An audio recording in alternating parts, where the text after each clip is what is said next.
All right, let's call to order the, what's the date today? The March 6th meeting of the Planning Commission. If you join me in saluting the flag. I pledge allegiance to the flag of the United States of America and to the republic for which it stands, one nation, under God, indivisible, with liberty and justice for all. Big change. All right, you've had a chance to take a look at the agenda. Does anybody have any changes or modifications to the agenda? No. Move to approve. Second. All those in favor? Aye. And have you had a chance to take a look at the minutes? Any changes or alterations to the minutes? Looks good to me. I don't know how you do it every week, Brenda, but nice work. Very good. Okay. I actually had one tiny thing. All right. On page 3, the second paragraph under the comp plan section, not the second paragraph overall, just under the comp plan section, I don't know the total number. There's a mention, it says massive excavation of roadways, and it should say 4. Yeah. Right. Okay. Yes. It's those potholes. I actually did, but I wasn't going to say anything, so I'm just going to move on. I thought that was more than a typo, though. I am thought that not was- going to be that person this week. No, I look forward to typos. No, I'm not going to be that person I tonight. second it. All those in favor? Aye. Aye. Did you move to approve? As amended? Yeah, okay. Absolutely. Okay. All right, so that brings us to our first item, which is the ordinance amending the development code for park education requirements. You guys talked about this pretty extensively the last time, and what is proposed is 2 changes to the park dedication requirements. One is that the lots that are 20 acres or larger in size with 500 feet of road frontage who are currently exempted from that standard would now have to pay it. And that was partly based on the rationale that they do create demand for parks and trails and so therefore fit the nexus. The second change is that the council requested that a flexibility statement that's in there that a developer could request a deviation from the requirements be removed. As a way to try to tighten up the ordinance a little bit. So those are the 2 proposed changes, and they're in the document in front of you. I'm glad that this was brought up because I think this is good to talk about, but I've thought about it quite a bit since our last meeting, and I have to say that I don't think that anything was, did not see any evidence to show that those lots of that size do create potential demand for park, trail, and open space facilities. And I'm thinking of the different subdivisions that have taken place that are in that size, and I would not say that the majority of them resulted in new residences, from what I recall. And I'm thinking, well, let's see, our former mayor who did a split, and the property that was created was for hunting. He didn't pay on that one, though. He did pay It was it? an outlot. That one was an outlot that specifically said he cannot build a house here. So he did not have to pay park dedication.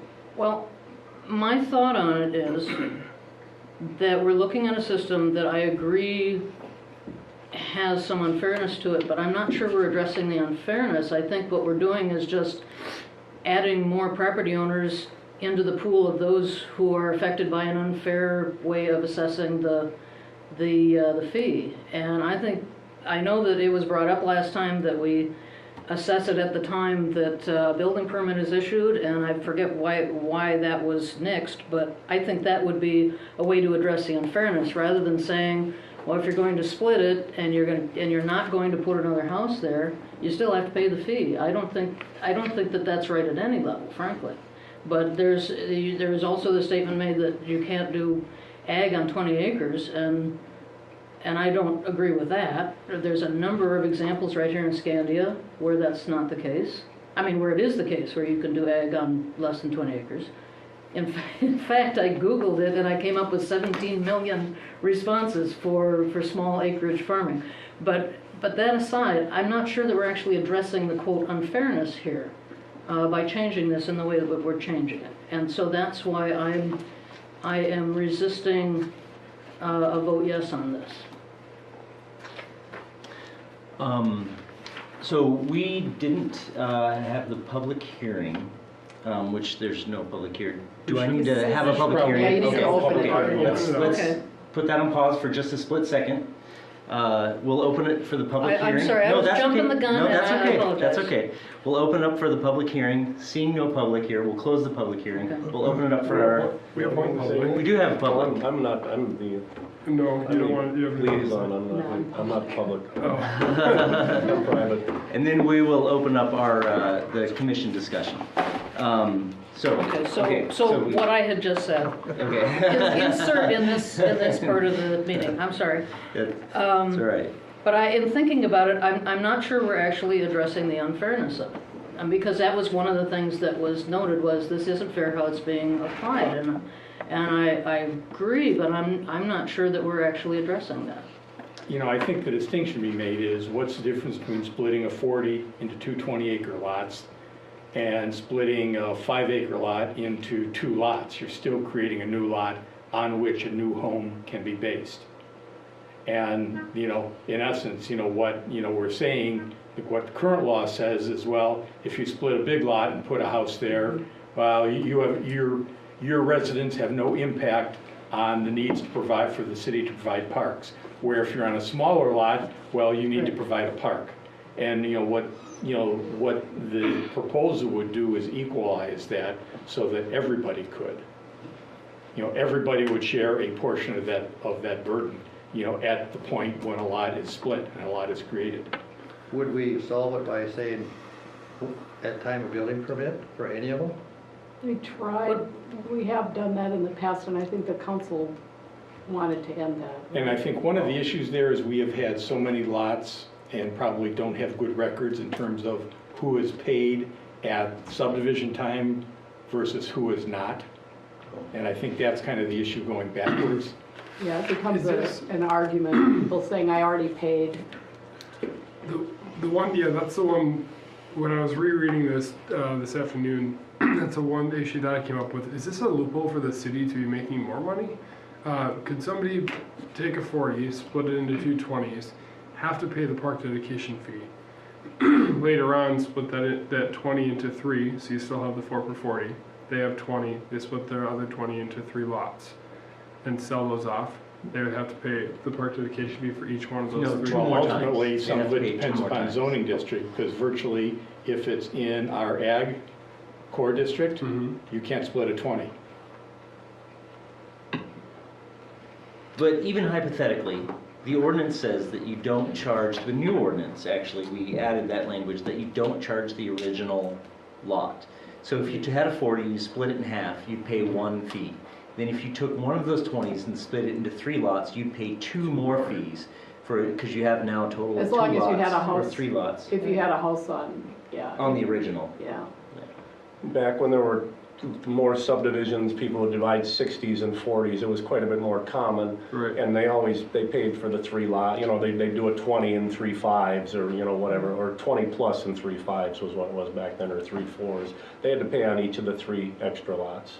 So regardless, it's- are we saying that if you subdivide or split somehow and create a new dwelling, that A you new pay, potential dwelling. or potential, you pay? Is Yeah. that what we're saying? Mhm. No matter what size it is, we're No treating matter what size? 20-acre lots the same as 10-acre lots or 5-acre lots. Or 1 acre lots.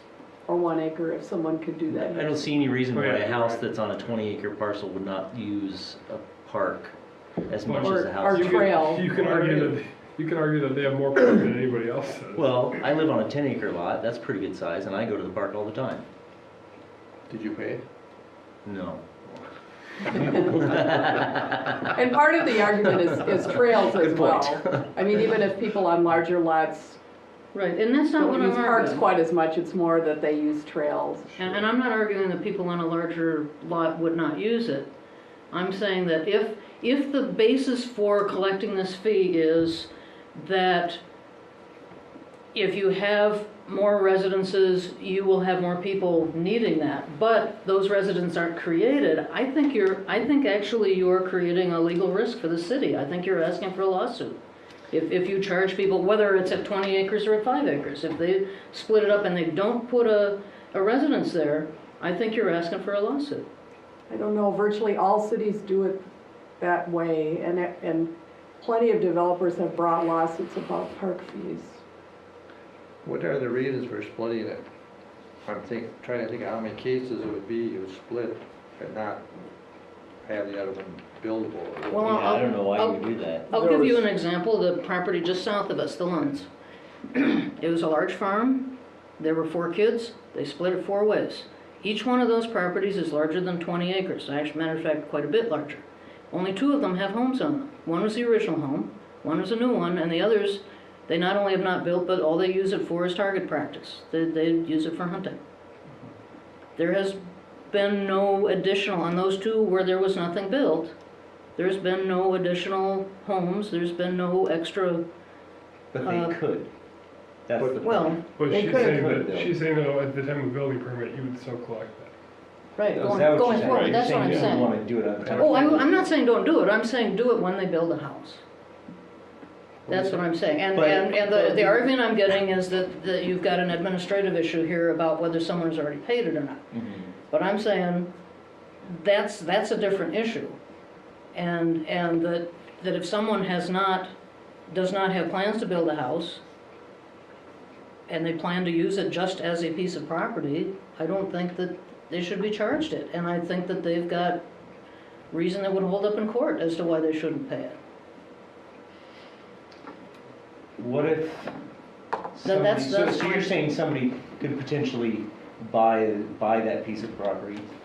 So not the original homeowner or the Right. original owners of the lot, but a secondary person could come and buy that piece of property and not use it for building a home. Right, and again, I've got examples of people But, who have done that. right, but those people, say they're farmers, Yeah, and they start growing whatever on that piece of property, they could very well get on their bike and ride down the trail. So they could create usage, potentially. The owner of that land could spend time on that land and could create usage on a park. well, I- someone from Montemita could come up here and use the trails. Right, definitely, yeah. for But I sure, mean- Yeah, I'm trying to keep this simple here. Right. And I'm not trying to be difficult, but No, I'm I saying, understand just that. if our point is to make this fair, what we're doing is just enlarging the group on which it is not fair, as opposed to addressing why it is not fair. That's my point here, Well, addressing one of the reasons why it's not. one of the Yeah, reasons. Yeah. Yeah, and I understand if there's an administrative issue of who's paid, who hasn't, and but I consider that a separate issue. Mhm. What if we call what's fair and what isn't? There's gotta be a lot more instances where they split and do build a house on it than there are than what you're talking about. Most of the time. But yeah, most of the wouldn't time, go they through have the paid that expense. fee. Yeah. The instances where we didn't see it, and the former mayor's was one, and then we had one right after it, there were inheritance issues. Yeah. And people wanted to divide the lots and have it set up and that type of thing, and they have not built on them. Yeah, and I You think know, that's just- probably most likely when you see the larger lots, it's gonna be an inheritance thing. Generally, until those kids or whoever it's being bequested to would sell it. So And how there's do we write probably this to gonna be more make of that too. exceptions? How do we write it to make exceptions? Well, you can't make an exception. I don't think you can make an Well, exception. I think you have to do Or it how do one we way or write the it other. so that we exclude that case? And then there's another case. I don't, Well, I So- think the only way you could do it is to say that the fee would always be collected at the time of the building permit. I would like to throw in one more argument about the problem with collecting at the time of the building permit. what's that? How much does a building permit cost? A lot. Depends on the valuation of the 3,000 to building. 5,000. So say the house cost, say the valuation of the house is gonna be 400 grand. So what's that, $4,000 for the permit? Brenda? Roughly, yeah. Roughly 4 grand? 45,000. And park dedication fee is gonna be another grand on top of that. 3. Another 3 grand on top of that. Well, that's Yeah. presuming that the person who sells it to them isn't just passing on the cost of the fee in the cost of the property. No, if the fee, well, certainly, right. I'm saying yeah, if yeah. if it changes hands, Well, and- certainly it would, but I'm saying when a builder You're comes saying to down, discourage people from, yes, when a builder's gonna come down to Scandia Town Hall, see Neil and say, okay, I wanna get a building permit, and he's gonna say, okay, that'll be $8,000. And he's gonna go, are you kidding me?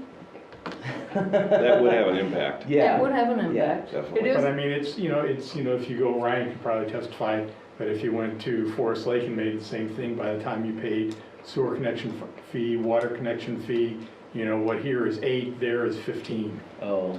well, plus. Well, but you're gonna, okay, so those fees, we don't charge those as a city, but they're still paying those sewer connection fees, right? Because they're having to connect to their septic system, so they're spending that money. Right. or put it in. and But, put it in I mean, the- that's the Well, cost of putting it doing into the business. well. I mean, Right. the relationship that's here, and I think it's well supported by the law, is that, when you create a lot, you are in essence increasing, the purpose of the fee is to give the city funds to accommodate that additional demand on its park system. Right. And I think most cities take it at the time of development, just because it becomes so hard to administer it if it's not till 5 or 10 years down the line that somebody builds a house. And that's a really valid point, I I just think think. that's. And here's one more simple. point about that. There is cases where somebody comes and gets a building permit and then does not build a house. And then because they go bankrupt. 10 years later, they sell it, or it goes to a bank, it gets sold. Next person comes along, wants to build another house, another park dedication fee, which maybe that's But good for the city, I don't know, They but. they still need to apply for a building permit at that point. The Right, but what I'm original is saying not is- in- But then What I'm who's saying is tracking, you're did you charging, what pay I'm it saying is you're gonna end before? up charging another park dedication fee every time they get I a don't- building permit. I don't think we could possibly cover all instances. Yeah, That's well, the either problem. way, I could just either do that building the way I'm permit. arguing or the way you're arguing, you're gonna have some slipping through, but I'm just saying, Well, then conversely, let's say that, because we were just looking at the fees in different places, and there's places more expensive than ours, we're $3,000 now. What if somebody subdivides it, doesn't do it, and they come back in 5 years and it's $6,000? How happy would they be then? I don't know, how much could I have made if I invested in Apple 20 years ago? Right, That's- yeah. It that's just a- is, I think I think there it's is, cleaner. besides fairness, there is also a question for cities, and I think that's part of what the council was getting at, is what's administratively reasonable for a small city like this. Okay, well, I mean, when we're talking administratively, if that's what it comes down to, then it is what it is. Don't you think that was part of their But concern, I- but that I'm- waiting yeah. for the building permit, it just left too many Yep. chances for not knowing, not having a record of whether somebody paid or not paid, and I think it's Yeah, just I a think- lot yeah, I cleaner think and you look at, easier. other communities, and it's a park dedication fee that's paid at the time a lot is created. we can assure, I'm gonna go back to my question before, we can assure that we don't have people that double pay for when they split their properties and then split again later on. The only way that they would double pay would be if they combined the lots and then resplit them again. Then they would double pay. Well, I know someone who's done that too. Yeah, I mean, obviously. I've heard It does that as well, happen. but- I know Generally, the because we're records ones who would did be it. very good You at did the it? time Yes, I know that of that happens the, personally. of the subdivision. The records would generally be very good of what were the conditions and what was paid. Okay, It's when you have that lapse of, that happens, and then 10 years down the line, somebody builds a house. If it wasn't clear in the subdivision, or if the subdivision said pay the park fee at the time of building permit, I don't know, it just becomes more difficult for you guys. okay, then aligned with that, if you collect it when it's divided, is there still a provision for someone to say, I won't be putting a house on this property? I think we did that already with Manthey. I mean, you did that Because, with you know, he the sign, created an With the outlot. outlot, On which there was, you know, obviously it's an outlot. If they ever wanted to turn that outlot into a parcel, that's the point in time you would pay the fee. That Okay, would so be as your long as option. as long as that is still in there, then I'm a yes vote. that's what the Yeah. mayor did with Okay. his too. He made it an Okay, outlet. as long as that's still there, then I'm happy. And there's something in the deed for that lot or in the plat that says this is an outlot, it cannot be developed. Okay, And then if he would go through the process of trying to make that a developable lot, then Then- that's the point where the city would charge the, okay. Right, and I Okay, think well, that another example satisfies me. very similar to that is, I'm you know, fine with and they'll that. probably come back here, is on the second phase of Tagavo. yeah. You know, because the Okay. second phase of Tagavo, I think, is 7 lots, but right now, the plat shows it as 3 separate outlots, Okay, that ultimately will be 7 lots. And in the development agreement, it says, when those are platted, then you pay the fee. okay, So they paid the fee on the first 29 when those were platted, Okay. along with the outlots. So that's the point in time. Yeah. okay. Yeah, so You that's got the me over. mechanism. If Okay. you really don't want to pay the fee, you'd make your parcel an outlot as Okay. part of a subdivision and say, and explicitly say, I'm not going to develop this. So that levels the playing field. And Yeah, no, is it that's clear reasonable. and obvious to Neil, to everybody, like your successor someday, it's obvious that they would need to charge? If somebody were to come along, Manthe were to come along 20 years from now and say, you know, I want to change this into a developable lot. Well, most of that's in a development agreement, or it's in the conditions that are written Written on, right in. you know, And that's in the obvious, he would resolution by the be council. paying that. Yeah, Okay, So that's kind of automatic and would not get, as long as somebody on the city staff looked back at that original subdivision and said, what were the conditions? okay. Then yes, and you guys actually among the communities where I work have one of the better records of properties and what the city has done with them. And for the inherited, one lot that's split up between the 3 kids, that they can choose at that time to turn that into a lot like we're talking about and not pay and gamble on the 3,000 turning to 6,000. right, Right, Or they could pay it right now, be done with it. right. but if they believe within the next 5 or 6 years that they might want to sell it, They might as well just do it now. then you would have to think about whether you'd go through that, create an outlot, and then come back to the city and say, and it does become the owners, they have to Because think about what they want to do. If they want to permanently make this non-buildable, then there'd be a good reason to create it as an outlot. But if you thought you were dividing it and maybe in 5 years you would want to sell it, maybe you wouldn't do that and have to go through the process of changing. And there's a cost associated with turning from an outlet and then back to a parcel. Yes, there is. Yeah. And you can't sell an outlot? You could sell an outlot, but you would not, Not the new buildable. person wouldn't be able to build it Of in course. 5 And years. and that, nobody would, I mean, if you were thinking of buying it, in order to build on it, you would have to factor in the fact that you're gonna have to attempt, because it's not a guarantee, attempt, Processing To- fees to turn it back into a parcel. yeah, to get it Yeah. turned back into. And the value would be different for an outlot versus a buildable Right, lot too, yeah, so yeah, yeah, really. you're you selling wouldn't for sell half an of outlot what you- unless Yeah, the next person wanted an outlot. yeah, Okay. yeah, and for some reason, yeah. So where are we at? So I think we're leaving it where it Good is. point though, Jen. Yeah, well, I was like I said, I talking- wasn't trying to be difficult, but No. you've convinced me. No, I was thinking the I think exact that's thing fine. this afternoon. I was thinking That's that fine. exact As thing. well, So, or- yeah. yep. And what about the second point? Taking that, Taking that out, anybody have any comments on that? taking out that flexibility that lets the developer request a deviation. Frankly, they all do anyway. Yeah. Whether you have this in your code or not, they all come in and say, I'm not gonna do it. If I read that right, we were gonna keep it in for low income And that's still in there, housing, right, yeah. yeah. Yeah. There's a fair number of developers Okay. who'll ask. Okay. So, all right, so the proposed ordinance is before us with the changes that we discussed last week. We have a, Make a motion to approve the ordinance, I would say a number. Do we have a number? Now, Yeah, I don't see a number on you here. don't have a number till it gets to council. Got it. To approve the ordinance for the development code, chapter 3. Second. all those in favor? Oh, sorry, there's been any further discussion? All right, all those in favor? Aye. Opposed, motion carries.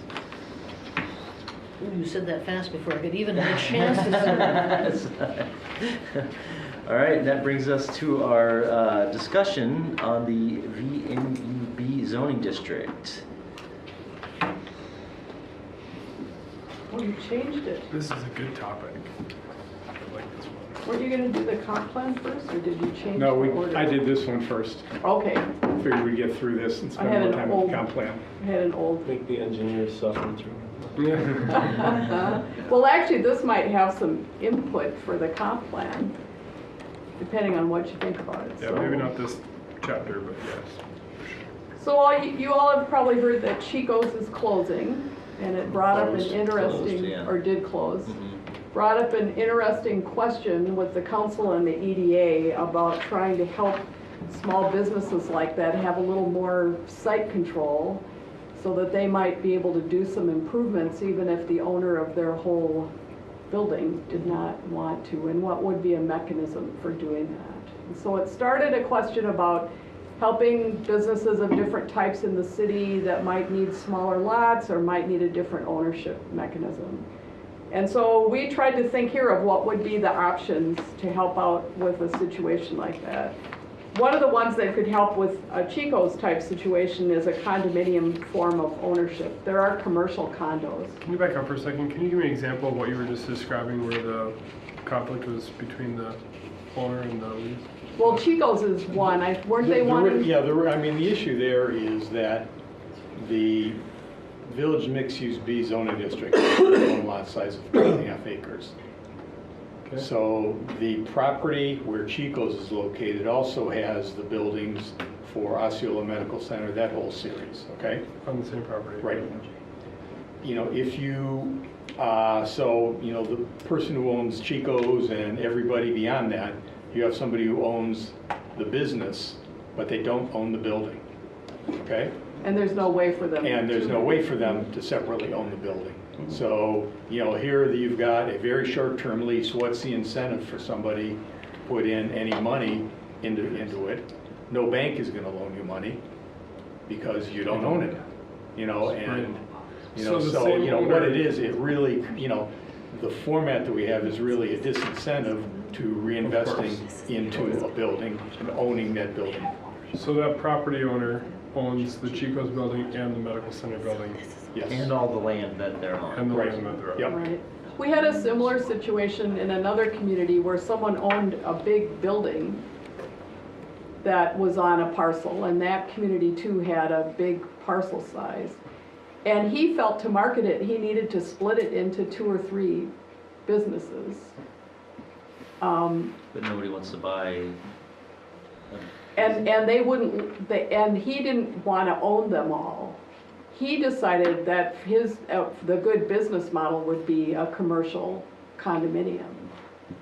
So that each of them could own their own business, you know, do the interior improvements. I mean, there is an association that governs the exterior of the building and the lot, but that each business could own its own area within the walls and do their own improvements, own their own place, and just have this kind of association government. So there are times when it's a useful model.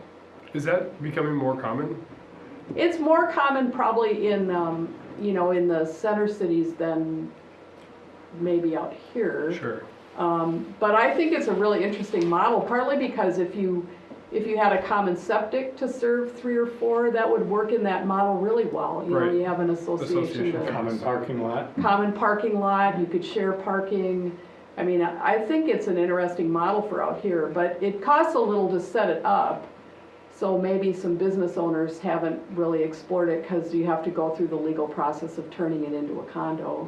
Maybe there's businesses that don't want to own that would rather rent, I don't know. Is there some reason why we wouldn't want to allow this? No, we're just mentioning it as one option, and in Okay. fact, it is an option. And Yeah. it's an option anywhere in Minnesota because it's the state that governs what kinds of ownership patterns you can have. You could not, as Scandia, you could not prohibit commercial condominiums. people have a right to own in a condominium format anywhere in Minnesota. So that would be one option for a Chico situation, and the city wouldn't have to do anything at all to have that happen, unless you somehow were so interested in making it happen that you had some kind of loan and grant program to help businesses do that. Sure. I suppose you could think about that. I think that's a great idea, because wouldn't it better Scandia and the future Chico's owner It being might, able to spend some And money? that's one option, I think Sherry can go through the. yeah, so that's one Sorry, I option. digress, yeah. Another option, particularly if someone is developing a property, a new property, is a PUD, planned unit development. And you can do commercial PUDs, your code allows it.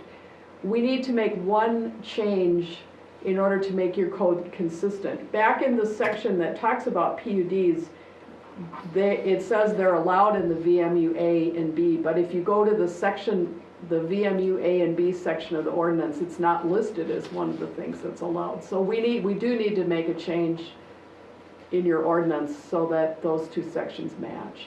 So that if somebody goes to that section that describes the VMU B district, they see that they can do a PUD. Is that a clerical change, or is that? It's sort of, we'd have to bring it through. It would have to come through. It would be pretty easy to do unless for some reason someone wants to give up PUDs. But a PUD is something that could be done in that district to help. And then can you give some examples of that, or an example of that? I don't know that you have one in Scandia. I'm commercial. sure there probably are some in Forest Lake where people have done PUDs. Do you think of any? You know that city better than I do. Yeah, I have a few each year. Yeah, so What's people an, do in you a have an example little of bit. one? Like in the last subdivision, they wanted a PUD on flexibility on front lot widths. So they were able to go much smaller based on, That was a residential PUD. yes. Yeah, a because lot of them are they're- residential, but there also because are of the mixed drawing. use ones. So we got one coming through right now that's gonna be apartment building slash condos. So it's a combination of public infrastructure and private. It'll be a PUD because again, the use and zoning and density. Sometimes it's for variation from the parking requirements. That's another thing you could do Oh. through a PUD. You can get a variation from any of the ordinance standards, lot coverage, parking. I mean, you could see how that might work out in a commercial PUD, that Yeah. somebody would show that they could share parking because the businesses had different hours, and so they would ask for flexibility from the parking requirement. I think that's what happens right now with the lot we're talking about. Yeah, probably. Certainly. That's probably what happens. Business hours, bar hours. So we could clean up your code and make sure that that's consistent and continue to allow that. The bigger question that came up in thinking about this, and that would require more of a thought, is I think there's, in the comp plan, there's some discussion about wanting to grow business in Scandia, to have more business in Scandia. And so a question that comes up is, are the lot, the VMUB district is supposed to be the district that the village can grow into. But if you look at the two districts, the standards are so different. Is it too hard for businesses to get a 2.5 acre parcel? Is the parcel size a barrier to expansion? Well, do you I would want, say so. Yeah. do you want 2.5 acre lots?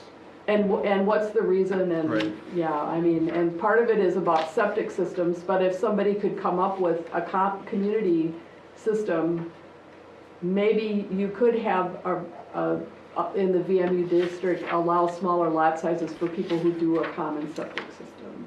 Yeah, that I sounds think good. that's a good And idea. so I think the question is, would you want to expand that VMUA district or change the standard? If you don't want to adopt the same standard as the VMUA, do you want to have a little bit smaller lot size standard, or a lot size standard that's smaller if someone can have a septic system? It's just this kind of question of, is there a way to change the VMUB district to make it easier for businesses to expand their, I think one of the difficulties is in the VMUA district, there's no place to expand. that's right, it's And all you're pretty full. well, unless Right. you're gonna start Right. tearing down houses and buildings, there's no place to grow. So, how would that work if we were gonna expand the VMUA in the hopes of having smaller lot sizes, so that you could encourage business?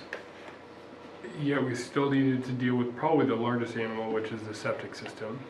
Yeah. You are essentially, well, you're not really, because it's not a shared property, making, I was gonna say, a condominium style situation where they have a shared and they pay association fees to that septic, or. At least they would have to have some kind of association that managed the septic system. It Right, wouldn't necessarily be a business condominium, but there would need to be, association. sort of like your bliss system and all that, isn't there some kind of, or is it the city that manages those? The city. City. Yeah.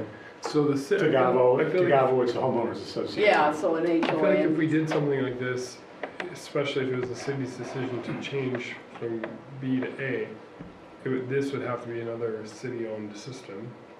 And Not necessarily. unless you had a property owner that purchased all the land and then split it up and started the association theirself, correct?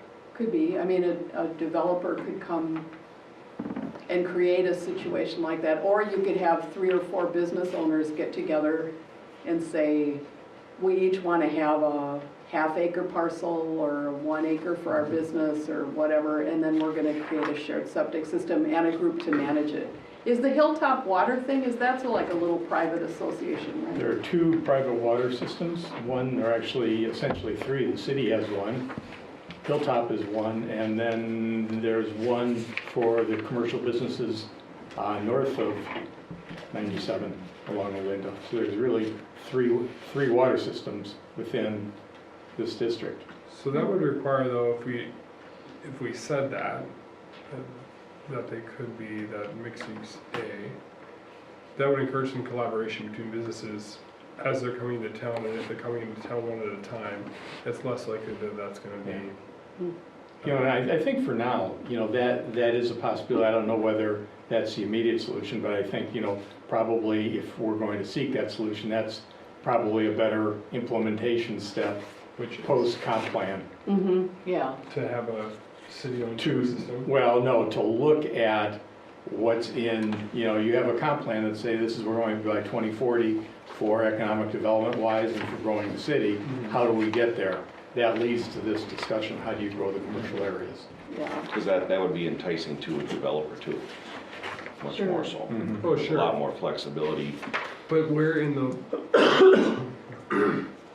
how much contiguous land in the B area is there for sale, or will there be for sale that a developer could come in? If you We don't have look much. at this up here, everything in the center that's shaded in is either industrial or VMUA. Everything else is VMUB. And probably the biggest part for VMUB is Yes, the right. frontage on the 45 acres that's next to the fire hall, and that goes across the street. So it's really this whole area Right. within here. Potentially the lot between, you know, kind of Prairie the mall and Restoration. Prairie Restoration. You know, there really, beyond that, there is within that district virtually nothing else. Unless someone wanted to redevelop an existing Right. lot. For a sense of scale, how big is that lot between Prairie Restorations and the mall? Just generally, about how big is that? They're all about 2.5, aren't they? Because Yeah, that's the if this minimum. one is where Chico's is 2.5 exactly, Okay, so that's so that's similar. maybe 3.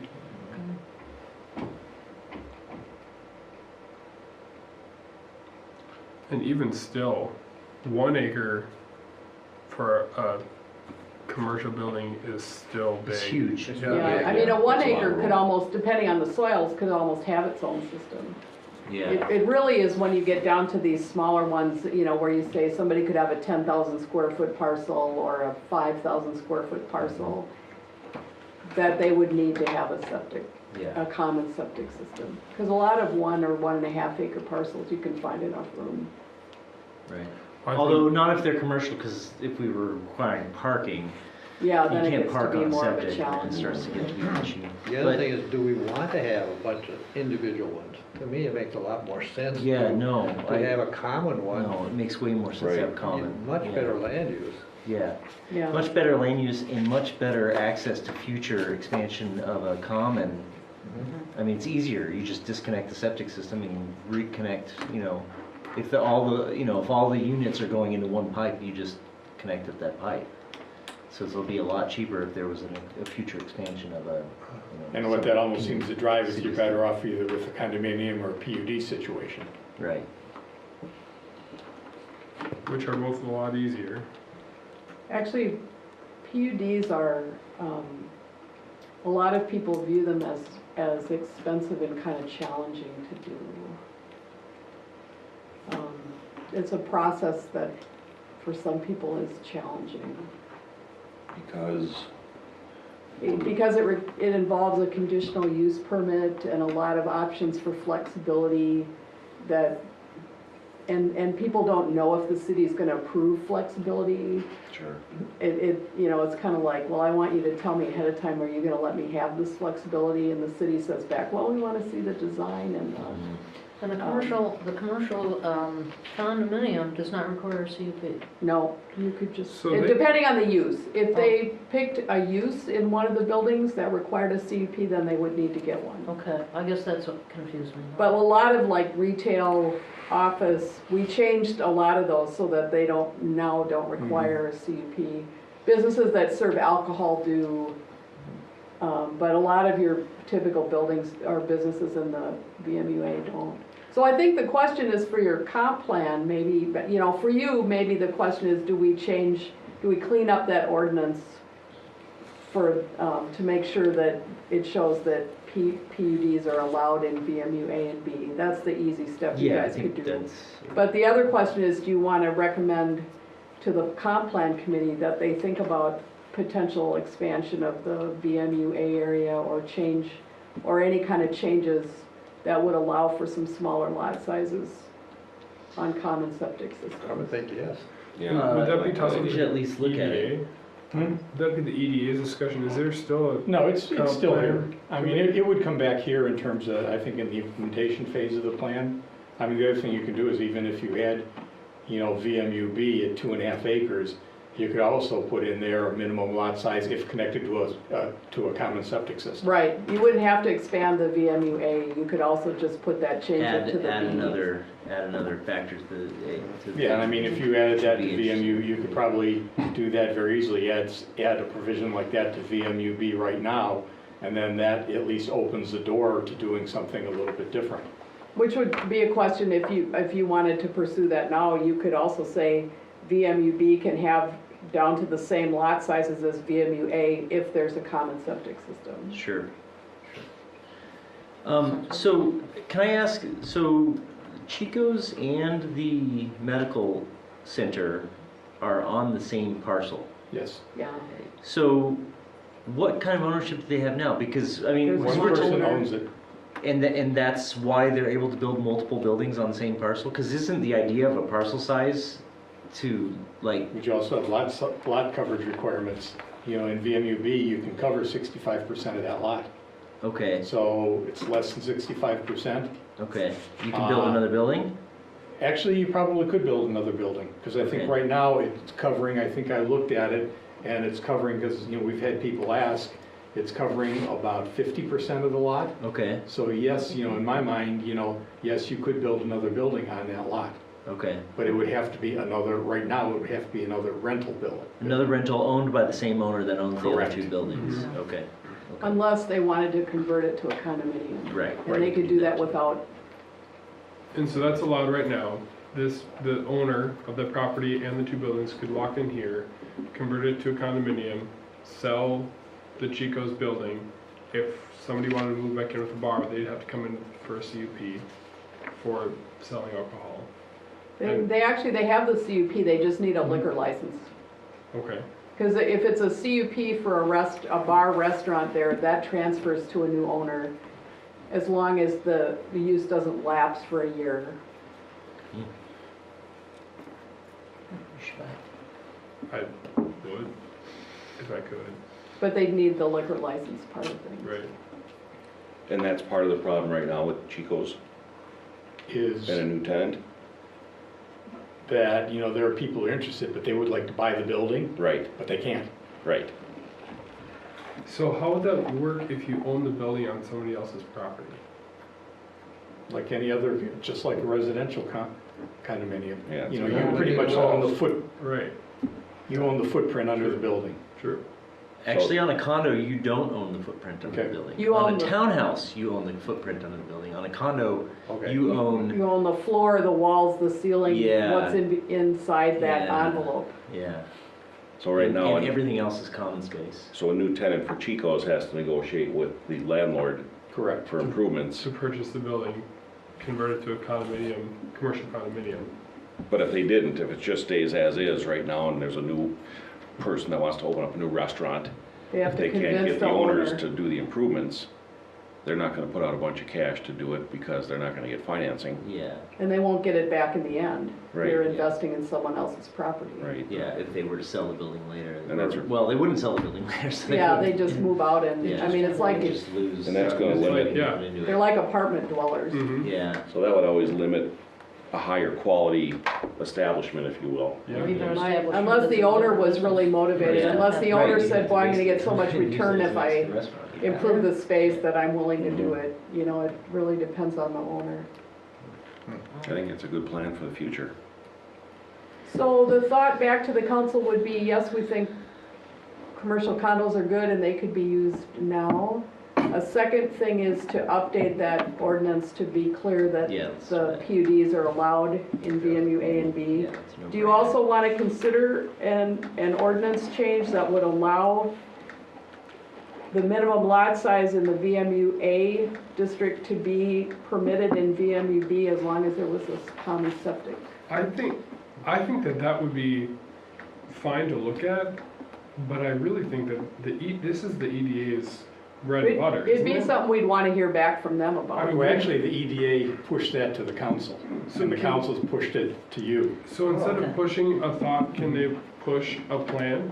We can do it, yeah. Proposed plan? Can we go back and say that this is kind of what you want? Can you come up with what you'd like to see? Sure. Yeah. And then we'll consider it? One thing we need to be Meeting really next careful Monday. about this is, so is the orange up there what we're looking at for the B? No. Blue and pink. Blue, okay, the blue, all right, Yep. okay. Or if you want to look bigger Okay. here, it's kind of everything Yeah. is in the dash except for what's shaded. That's Oh, gotcha, yeah, okay. But then if I took in here It's off already, yeah. and turned on the layer for what was already park and public, Yeah, most of that district disappears. is all right, okay, all right, all right. I was just worried about that orange area around Goose Lake. Blue and pink. So would you want to take those ideas to the EDA and see Sure. how they react to it? I think it's, that it's their baby to propose. Well, they're gonna come back and say, we've proposed it. This But is what we any want. ordinance That's what change, I'm an ordinance No? change has to go through you. Yeah, Of course, Yeah. of course. Yeah.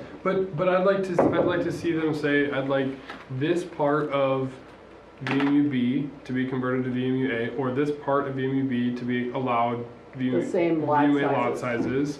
sizes. Be This is, specific, you're this saying. is where we'd like the development to be, this is our goal. You know, like, this is what they do. I feel like they should come up to, just like anybody that wants to build a barn on their property, come up with a plan. Well, it's good to know the whys before we deal out an ordinance. Sure, Before we hear the wherefores. yeah, Yeah. sure.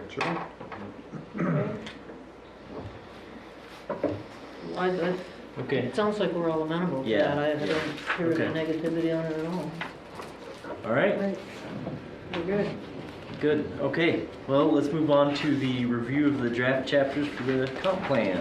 Oh, and I would like to add a comment that I am glad to finally understand the difference between VMU A and B. What I they are have been supposed to wondering be. that for about 7 years. Okay, thank you. Here, here. Oh my gosh. The finale. All right, Should we start with wastewater? Sounds like fun. Sure. All right, so tonight we're gonna talk about wastewater and then the water supply.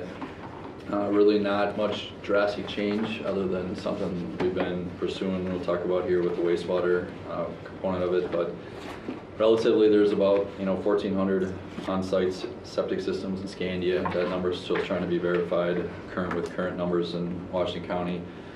And all those systems are be in compliance with Minnesota rule chapters, and Scandia has delegated that authority on to Washington County, so a lot of that stuff goes through them. And then, I know there were some concerns brought up previously specifically related to some of this stuff, so I think some of this stuff will enlighten some of those concerns, especially, Washington County does take non-compliant systems pretty seriously and has made a lot of changes in the last 5 years on compliance checks and everything with that and documentation, so those are required to be replaced when found non-compliant. Moving forward, there is a map that would be incorporated in here with all the document stuff through Washington County on septic or pump tanks within the Scandia city. Moving into the public wastewater treatment systems. A lot of this information is the same, other than there's actually been quite a bit of work done on each of these systems, just mostly for review.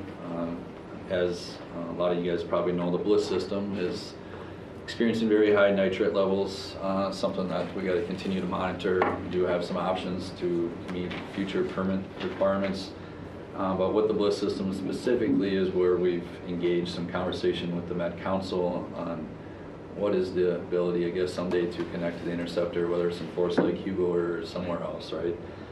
A little tentative pushback where probably next step is they want to have a meeting. This is what they really want to do, is see what ultimately we're proposing with our comp plan and the zoning, future land use,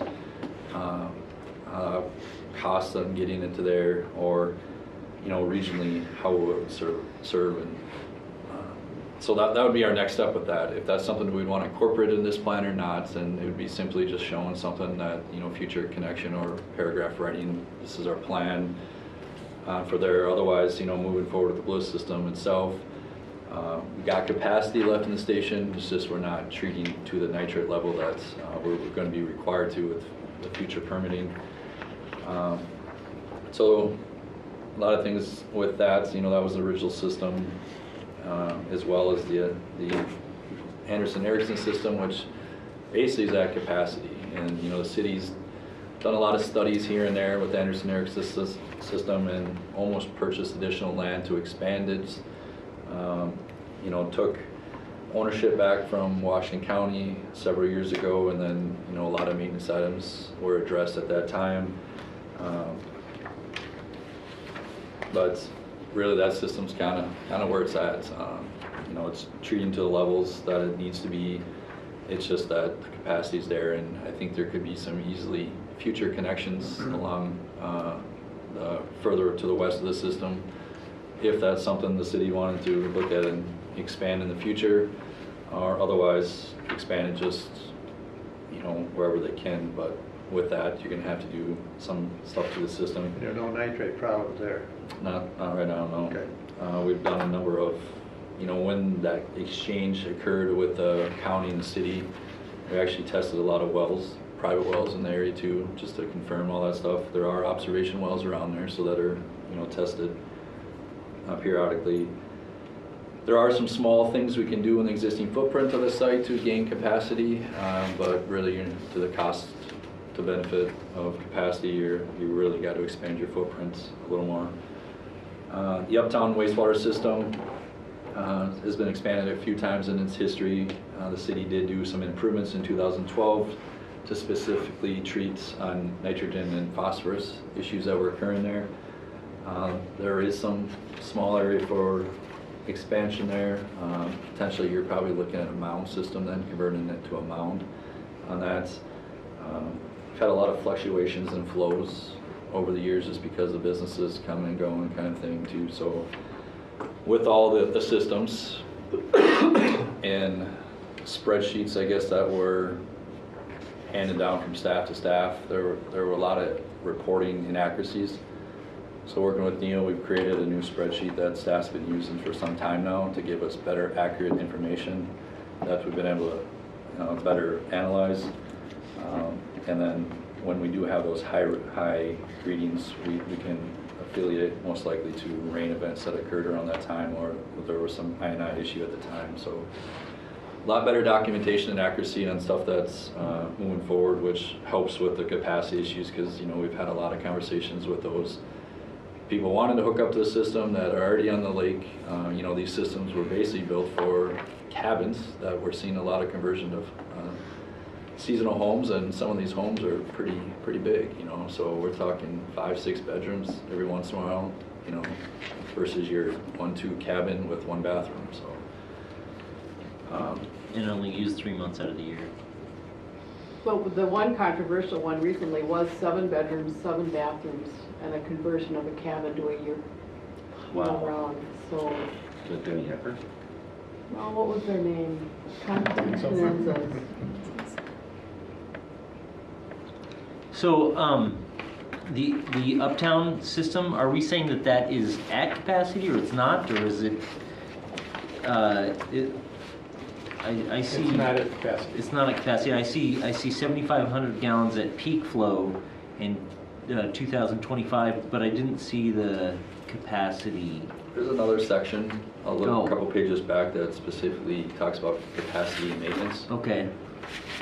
Page back, you say? 3 more pages. Oh, further on, you mean? Yep. Okay. So there's a map in here right now that's going to show the locations of each of these facilities. Obviously, we'll get much better zeroed in map.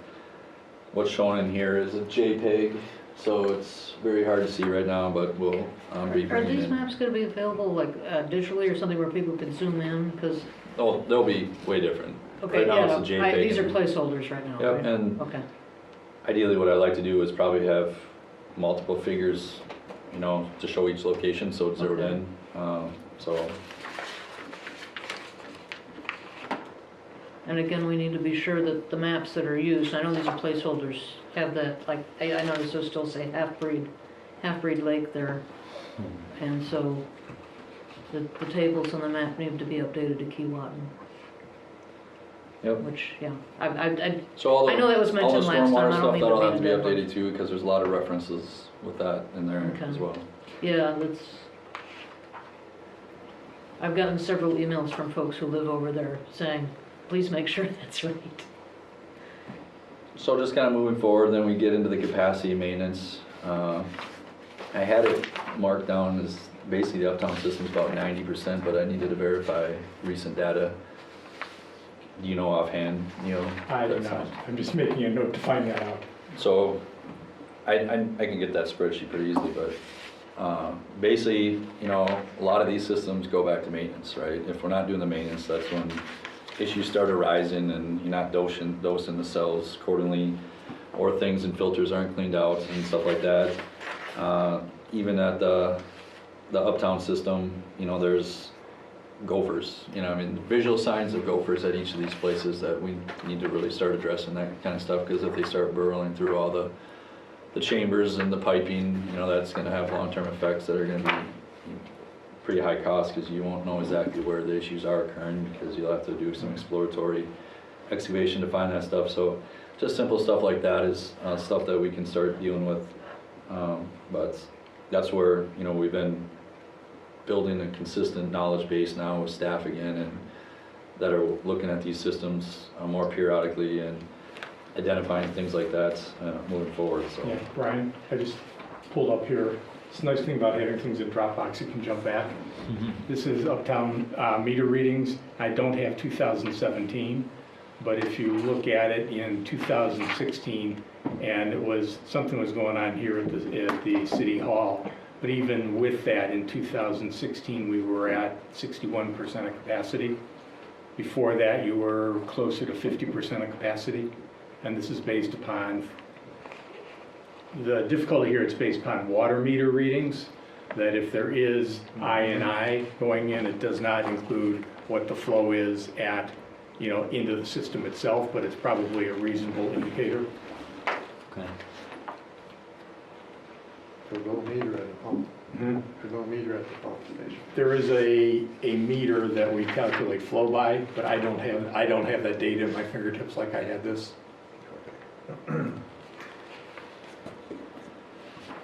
One inquiry I did receive a couple weeks ago was Big Marine Store wanted the potential of connecting into the Bliss system. You know, if something like that does want to connect into the system, that basically would take the capacity that's left in there, theoretically capacity. And as you know, we talk about expanding that zoning area. You know, that's something to consider moving forward. If ultimately you look at expansion of that system, or you know, moving forward, reviewing in depth more of the nitrate issue, is it to relocate the system? Or ultimately, is there some connection someday to the Met Council interceptor line, and we don't deal with any of the treatment there on site? It's got to get it pumped out of here. How close is that? It's pretty far. So it's how west of, far is it? distance-wise, I don't know offhand, but it's west of 61. West of 60. So if you could picture Highway 61 parallel with 35E, it's about in the center of that, running north and south. Okay, so 7 or 8 miles. Definitely. Yeah, the good long distance. haul. Wow. How far into, Did that allow you to, Forest Lake wouldn't allow you to go to their system? yeah, how far into Forest Lake? So there's been talk about what if we came up to the southeast portion of the city where it's sewered around the lake. There's just not any capacity in the lateral lines all the way back to the heart of the city. So they couldn't take that flow. Okay. So thus you would, Neil and I have talked about this, a smart connection point to plan for, and then you could size accordingly the pipe coming out of it, because it hasn't started yet, but there was a subdivision entertained, but because they were out of the MUSA boundary, it was denied, so it's probably coming back after the comp plan approvals, because they will be in the MUSA boundary.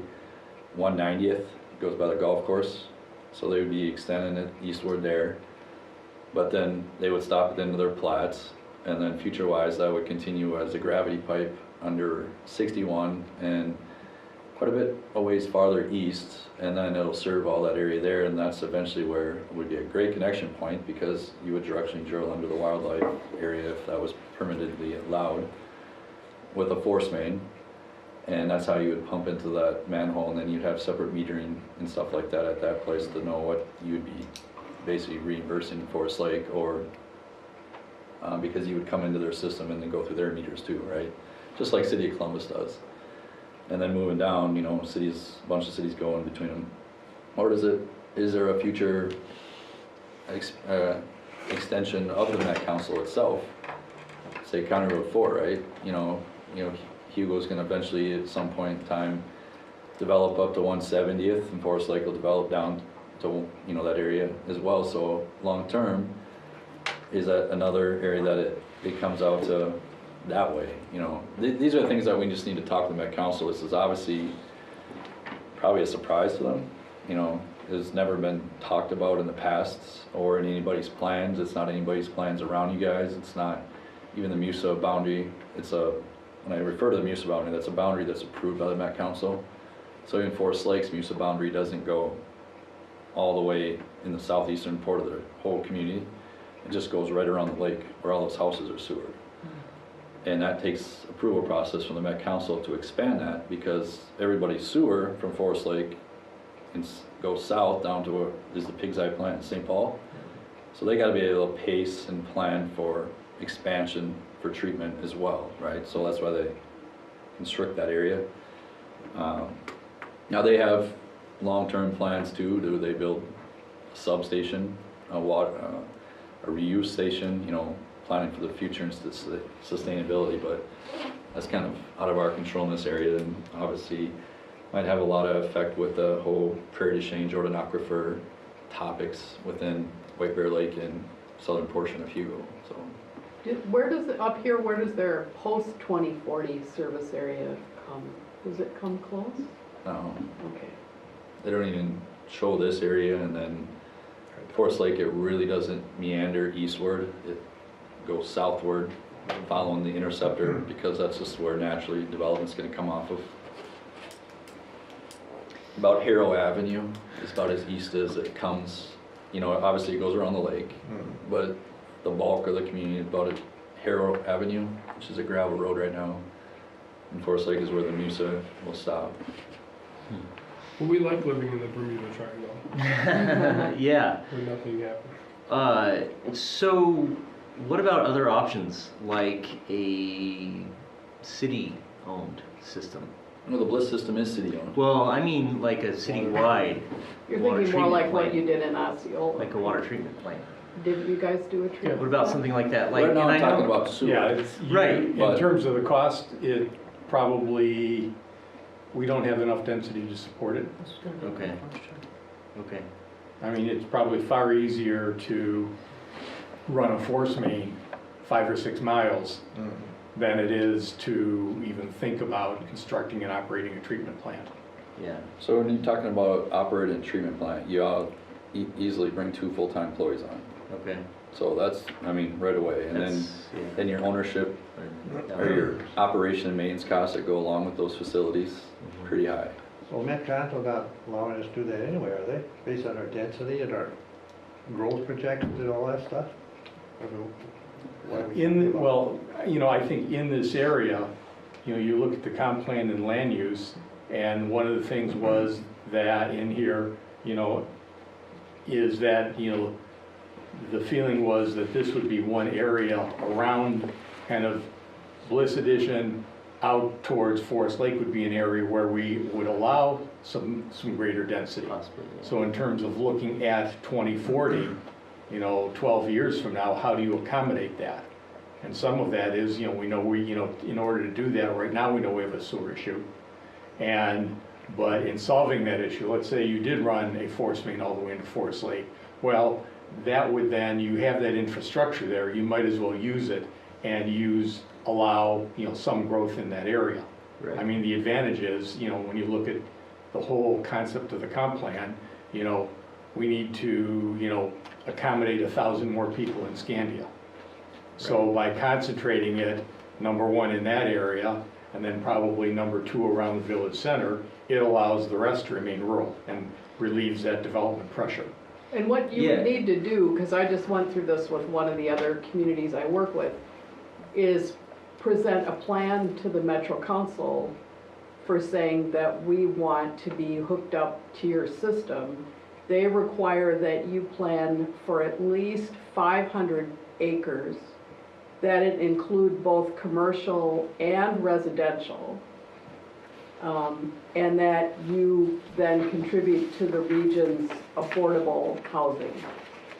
If you get on their sewer system, you have to accept a part of the region's goal for affordable housing. And they also won't allow an extension just for commercial only. Yeah. They expect there to be housing and jobs considered. Exactly, because there's not affordable travel to go along with affordable housing. Right, Right. so that's what, if you decided you wanted to do that, you'd have to select 500 acres, figure how you want to zone it. And it's right, the and- 500 acres, we already have, what, 100, or the sizable area zoned rural, you know, rural commercial as it is right now. Right, Within so- that area. So you'd have to pick that area, you'd have to show them what kind of zoning and densities and uses you were gonna have in that area, and the basic plan for how to sewer it. And then you'd have to go sell it to the Met Council and say, we're ready to do this. I can't see them buying that. They- The Met Council. Oh, they do it for communities all the time. That's how people expand their muses, their urban service area boundaries, is they come to the council and say, we're ready for this. We think the demand is here. Now, the deal is, you don't want to be like in East Bethel, which did that, which went out there and they actually created their own little treatment plant and said to the Met Council, we're gonna have, you know, 5,000 acres of development and it's gonna be this and this, and they built the infrastructure, and then the growth never happened. And now the city is stuck with paying off the bonds. Yeah, North Branch has that same situation. They've Yeah, got serious debt. so you need to know that there really is development demand for that out in Scandia. Which before- there's not right now. Which, Right there. see, that's the, Yeah. Well, I guess the questions and the problems that I have is that it sounds like even the uptown system is getting close to being at capacity. And 60% And if we're talking about like maybe allowing smaller lot sizes and this, I mean, this 60% is gonna get used up really fast. Well, probably Yeah. not. You know, who's gonna connect to it? Well, I mean, I'm just saying, if there's a development, say that 45 acres north, next to the They fire would, they department. would not go to the uptown system. They wouldn't. They would have to probably do some Have kind their of new own. community system. Right, okay, well, that's kind of where my leading questions are. It's like, well, okay, so we can do these community systems and do them all over the place, but what about like thinking in the future and saying, well, okay, let's start to plan, maybe not build, but plan for a city system that would include the Bliss Edition and include the Anderson area and include the entire neighborhood. And, I mean, rather than trying to maintain these systems that are unsustainable, let's plan for 40 years down the road and start squirreling away a little money every year and start thinking about a sewers treatment plant. I mean, The other Is issue this- for you is gonna be, and this is an important one, that the phosphorus limits on the St. Croix. If Right. that's where your system is gonna, because already the system that serves Stillwater downstream cannot expand because it cannot send any more phosphorus to the St. Croix. okay, So that would be an issue for you guys up here about trying to create your own system if it emptied into the St. Croix. Okay. It's gonna be really hard to meet the phosphorus limits on that river. okay. Well, then, So then those are just the things you Yeah, think about. yeah. Then do we have to figure out a way to connect to Forest Lake because we can't, yeah, well, then it seems to me like we need to start thinking about like a long-term connection plan. And it seems to me like all of this stuff needs to be connected as opposed to thinking of them as separate items. I mean, maybe they are right now, but it seems like in the future they're not gonna be. Well, I I think mean, that- a lot of that depends on how you zone things, and that's in your comp plan. Right, Where your but- planning is, but if you want, the bulk of the community to be rural, it makes no sense whatsoever and is prohibitively expensive to try to serve that. Yes. I mean, Okay, well- and that's where serving it in smaller nodes, where you do have density, is a more effective way. I mean, instead of uptown, whether things went in the other direction and we had, let's say, a smaller package plant sometime in the future to serve, a larger village neighborhood district, possibly. Yeah, and I can't see connecting them either. I mean, they're too far apart by Well, distances, yeah. The wastewater committees, talk about these three systems a lot, right? Unless the zoning was all, I don't know, what's the word I'm looking for, the 3 higher units per density, acre at Consistent least. between them. they're gonna be separate systems. Yeah. Your cost in maintenance alone of serving so few of connections, let alone flowage issues, blockage issues, because you don't got enough flow going through the system. Okay. What we were talking about with the Met Council was that blowing up the Bliss system and expanding that, taking that stuff, and everything else that would be isolated just because of the distance and lack Okay. of density, unless the zoning changed. I don't think that would be supportable. Now, certainly if something were to redevelop large along the fire station, like we have it set up, and they came in and proposed the large system, that's the time you would want to entertain a conversation to oversize that and maybe provide credit. That's when we have Okay. charges, And sewer and water that's- area charges okay. in other communities, and you But get it's- credit back through that oversizing, because then you now have one system, one spot, just like a regional stormwater pond on a large development, instead of having Okay. 10 ponds. That would be your situation to maximize the village center on a large single system. I don't see the village center ever connecting with Anderson Erickson's system anytime in my lifetime, Okay. unless all the zoning along County Road 3 changed to allow Yeah, density, which is- to that's not gonna allow happen. all the connection fees to pay for that stuff. Yeah, okay. And the connection fees you're not gonna get from people. We only Not had- on big lots. We only had to go 1,000 feet for natural gas didn't do it. Couldn't get enough out of the 100 people to change it from propane with a less than 5-year return on investment. Yeah. People would not pay it. That connection would be. A lot of the Very reasons good. we're having these conversations with the two systems, you know, obviously the uptown's been upgraded, is because we're talking about original stations. They've been in the ground since the mid-80s. Okay. And they weren't designed for the purpose they're serving. Now, you know, we went from cabins to seasonal or year-round homes, Yeah. and a lot of maintenance things need to be done. I mean, just even the gravity pipe in the bliss system, it's a 3-inch, 4-inch. You can't even do half the maintenance on a 4-inch line that you need to. That's why standards now and sewer extension is 8-inch, so you can get the cameras and the jetters down there and do what you gotta do. And if you got bad issues in the future, instead of digging it all up and replacing, wrecking all that stuff all summer for the neighborhood, you slip line it with all the trenchless technology stuff, you know. So with that all being said, I just, you know, what we really gotta be focusing on is, I think the issues at hand in the near future are the nitrate levels that are present at the bliss system, and is there an appetite to expand the Anderson Erickson system if more users are wanting to be on that, or is the door shut? It's working fine. This is what we have today, and we're not gonna expand the system, and we're gonna serve what we've been serving with it, so.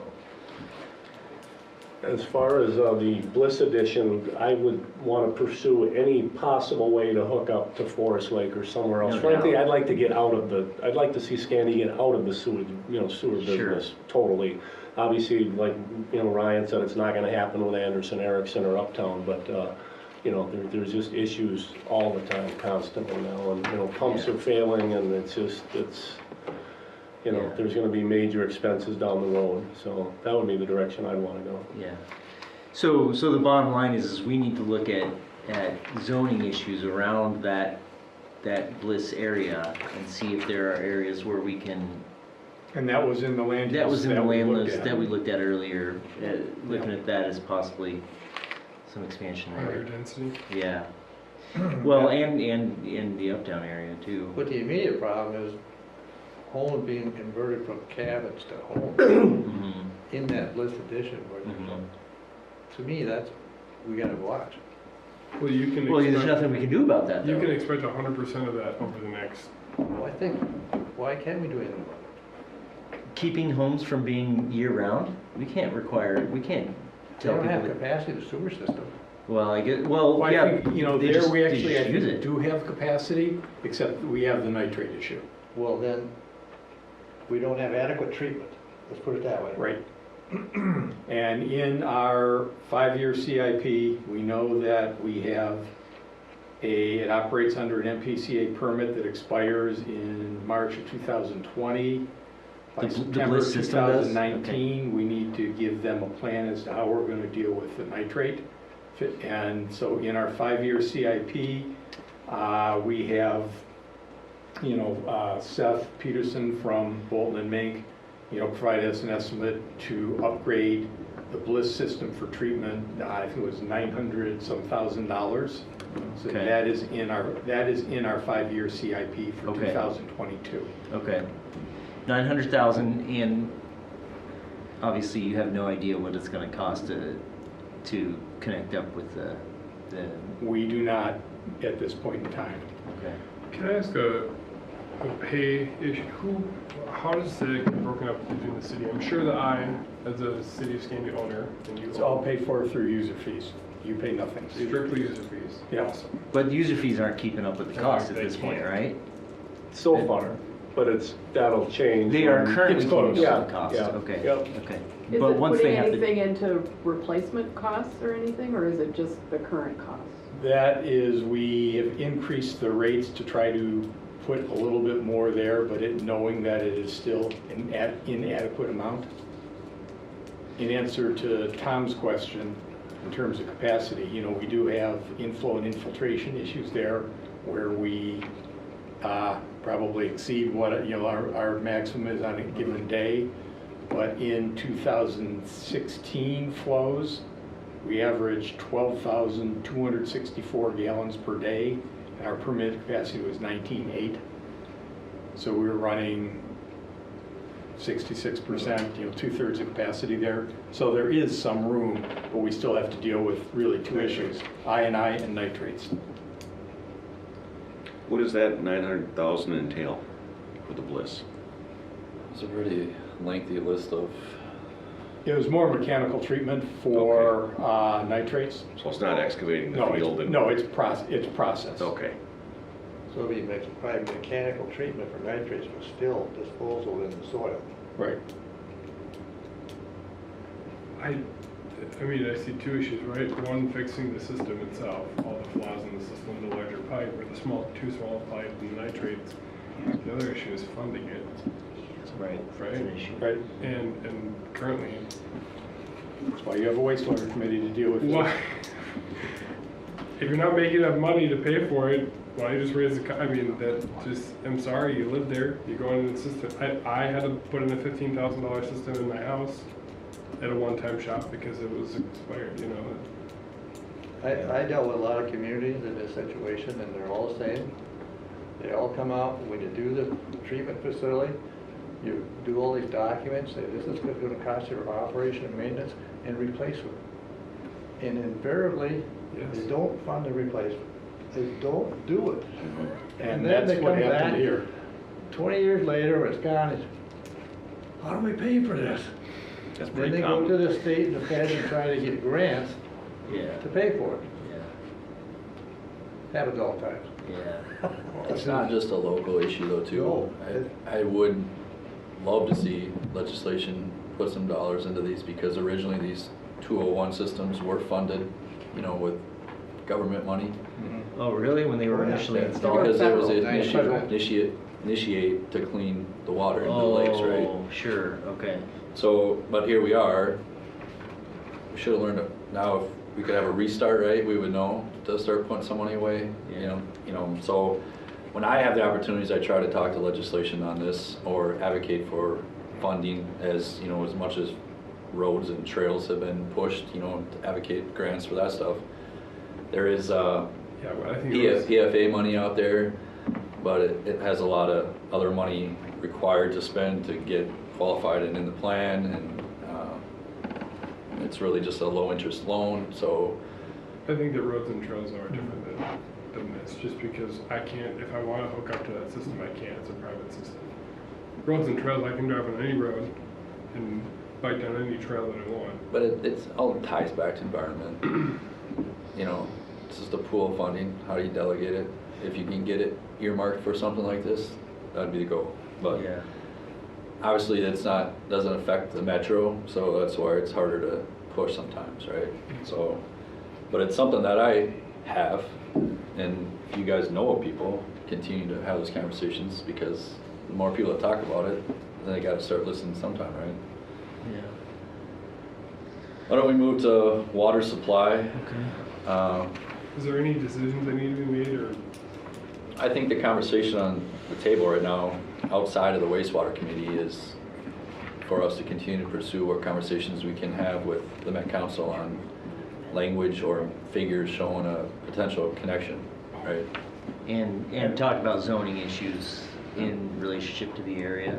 That's. We'd have to meet, like Sherry outlined, on those Yeah. conditions, Mhm. so.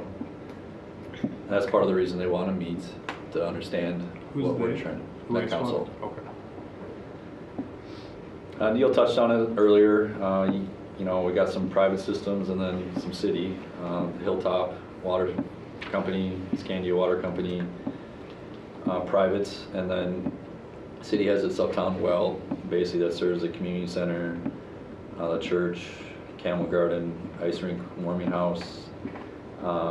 In 2011, the city did complete a study on what they refer to as emergency interconnect between the Hilltop Water Company and the city. They do operate at different pressure zones, but in the event one would to have well issues or need maintenance, that I believe that cost was somewhere around $70,000 at the time in 2011. It was basically, I did provide some language of that, would basically install a 4-inch water main to connect the two wells in the event one goes down. nothing really happened after that study. It's kind of just sat on the shelf. Probably a lot of people wouldn't even know about it if I wasn't part of that, so I did incorporate that into the plan and talked about that. That's, kind of getting back to water sustainability, where a lot of metro communities are talking about cross connections, because what happens if some of their wells get contaminated or a well needs maintenance and they're connected to somebody in emergency situations. But so that's what I've added there. There's a well at the fire hall as well.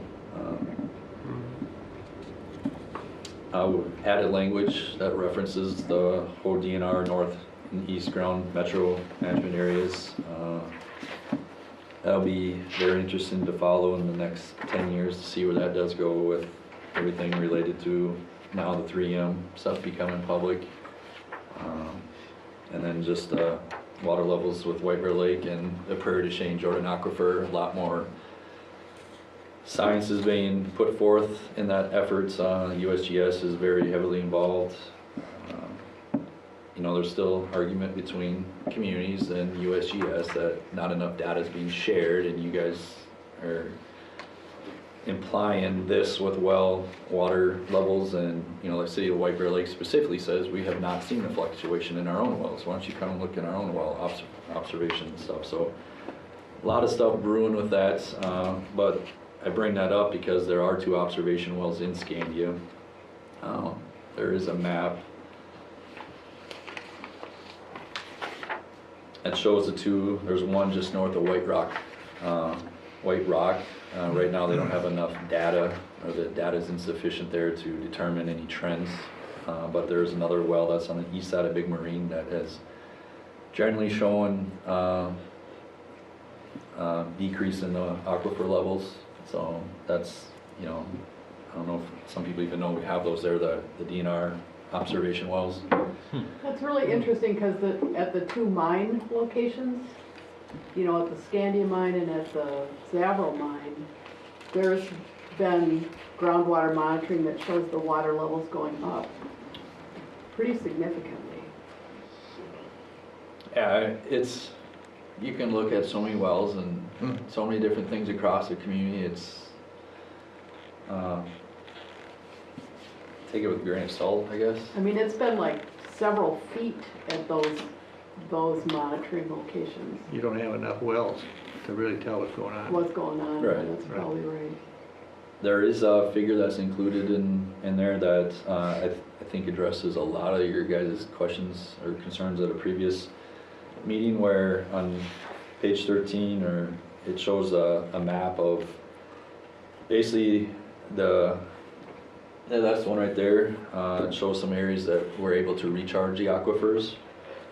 Those are the areas I guess I would be very protective in development, and making sure that we're following all the environmental rules and requirements within those areas. And then the green area basically receives and discharges the groundwater. So let's just say if we got no rain in Big Marine Lake, start evaporating and dried down, that will then eventually have a suction on the ground, or the aquifer water. But really the importance of that there is that lime green, that's the area that can recharge the aquifers. That's where people then have their wells tapped into and stuff like that. So Recharge aquifers. So as these fill up with rainwater, they drain into the aquifers. So let's just say if we did a big impervious project right over the top of that, right?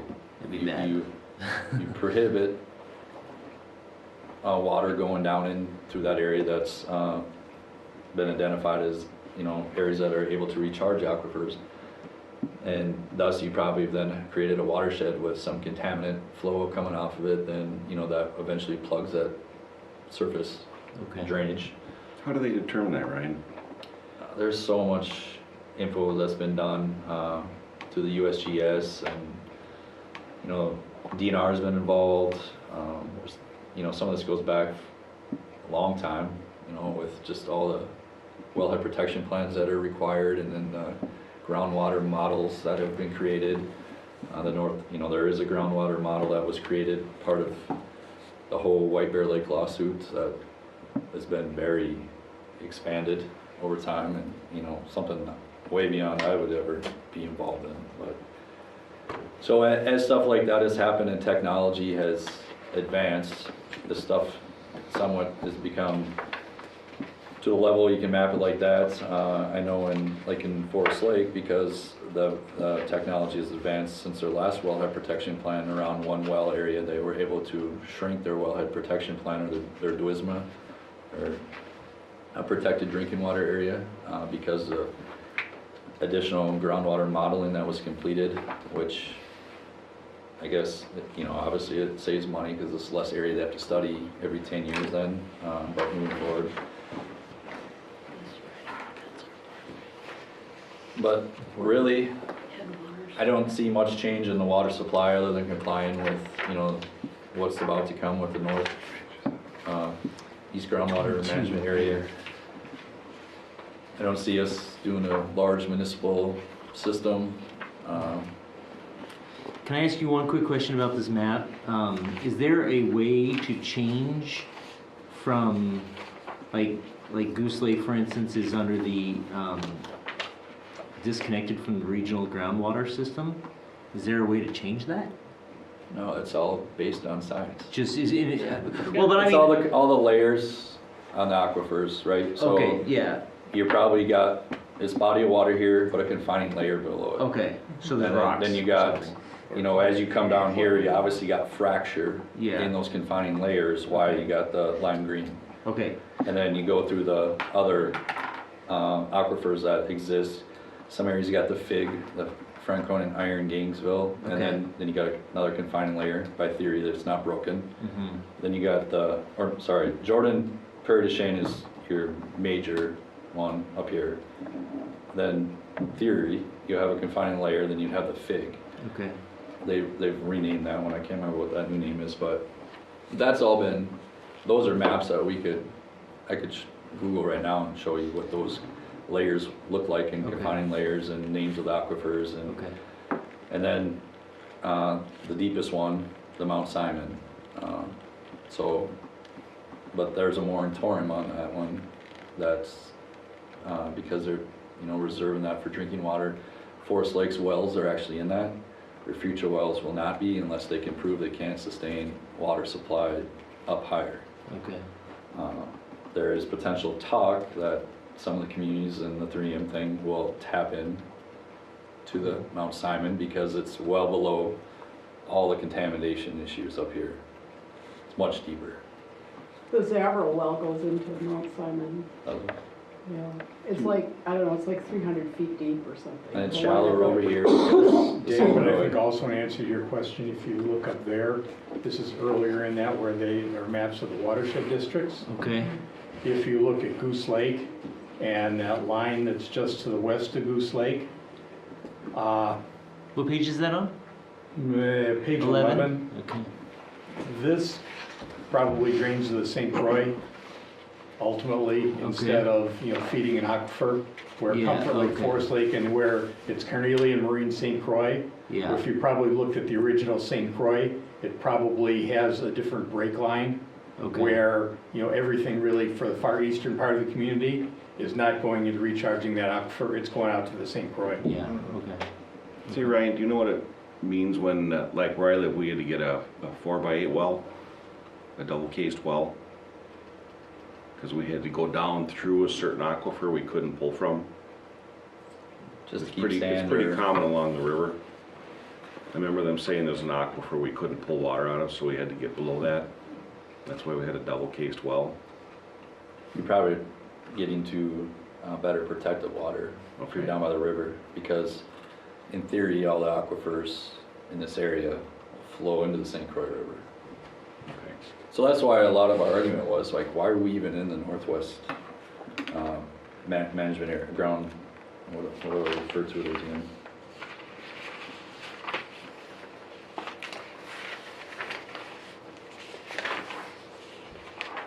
So there was a lot of argument with some from Scandia, but more from Forest Lake and very forcefully from Columbus. Why are we in DNR's north and east groundwater management areas? Because there, you know, with the flows that have been mapped with the USGS, we don't even, our aquifers don't even flow down that way, that far south in the county. They would flow to the St. Croix River before they flow down to White Bear Lake anyway.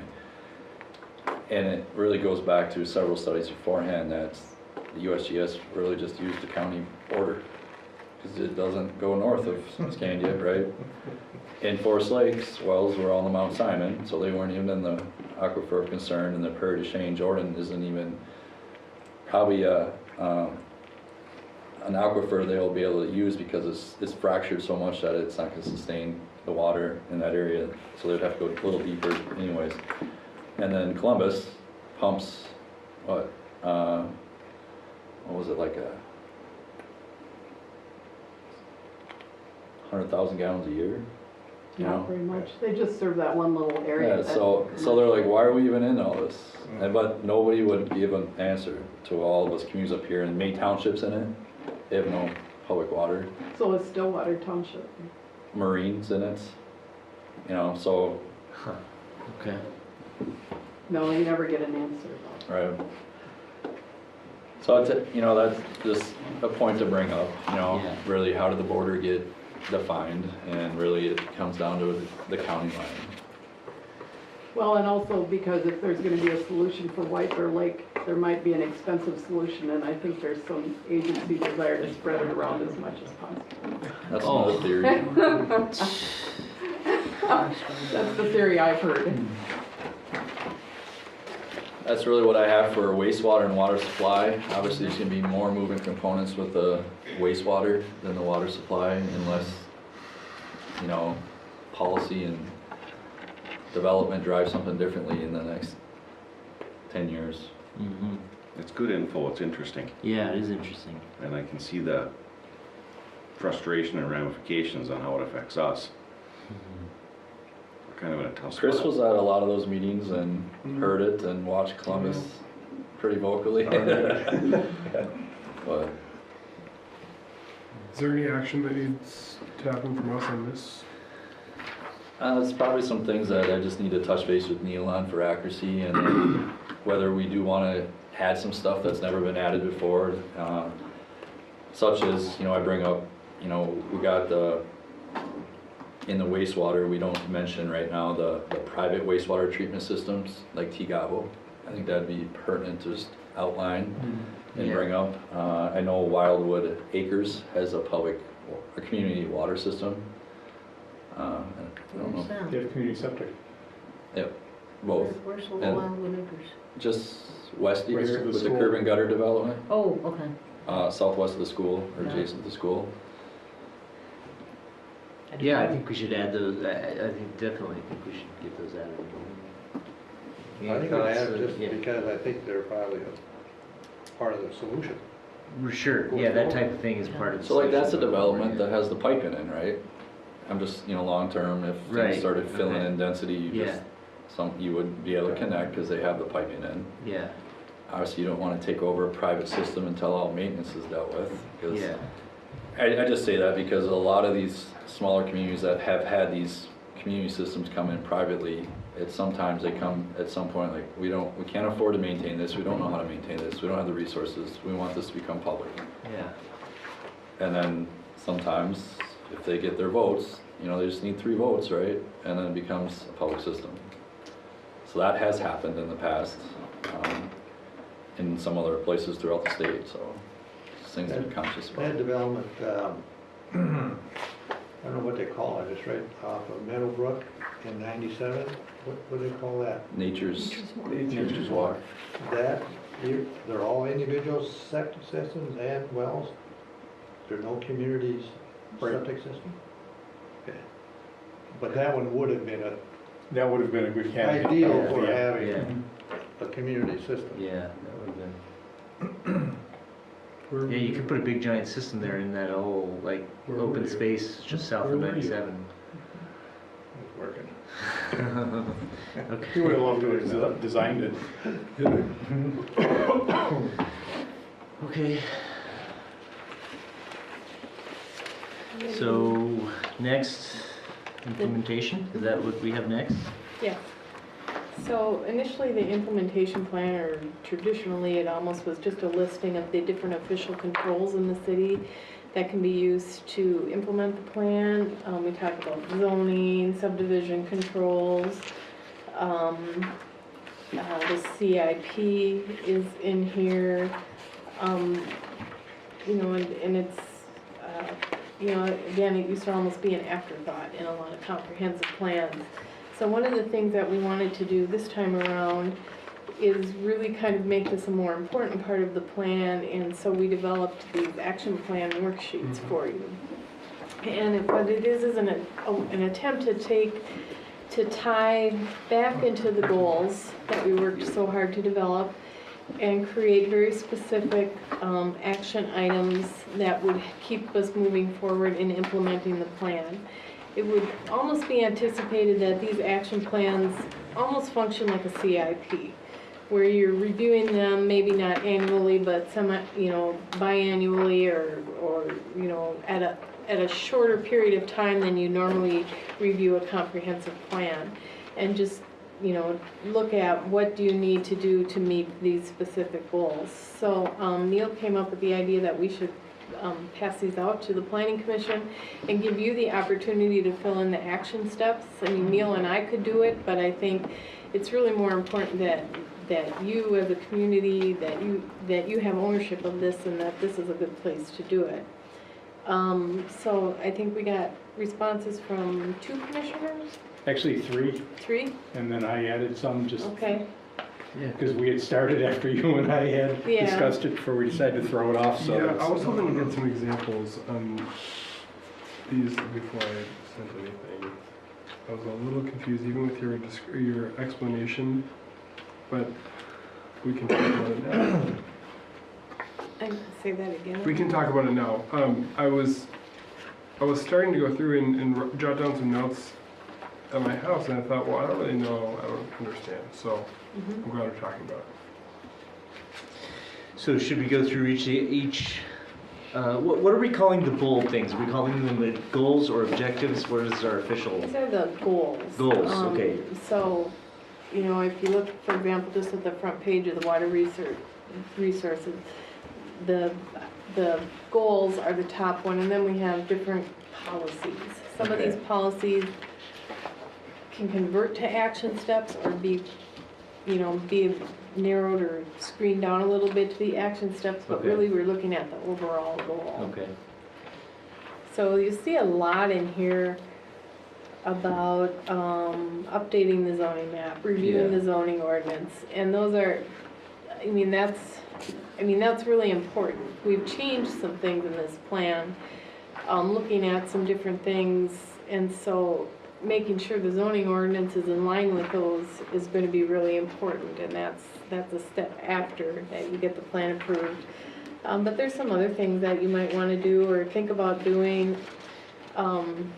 Keep in mind, none of these have to be 2 to 3 years. You can be looking longer term.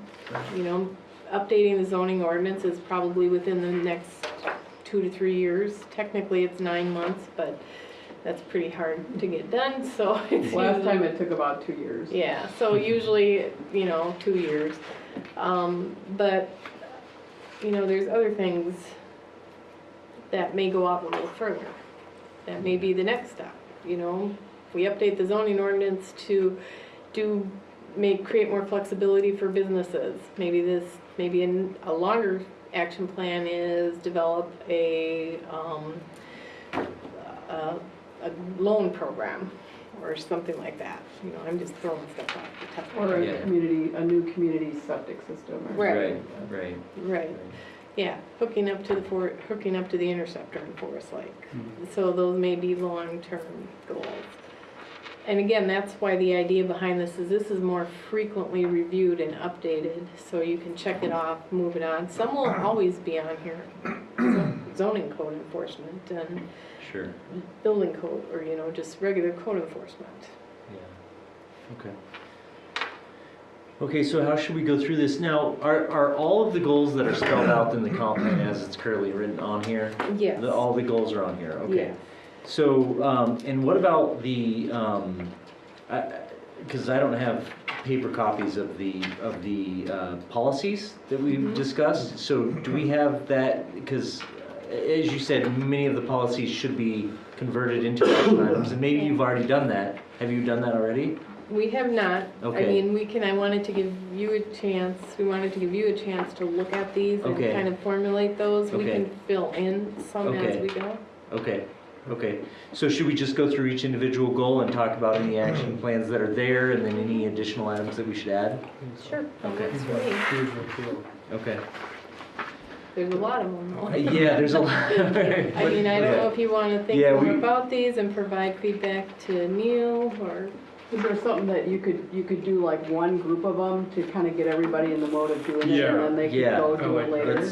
yeah, that's a good idea. Let's go through the land use ones tonight and That's something. what, But at the see same where we time, get. we're looking at a 20-year plan, right? Mm-hmm.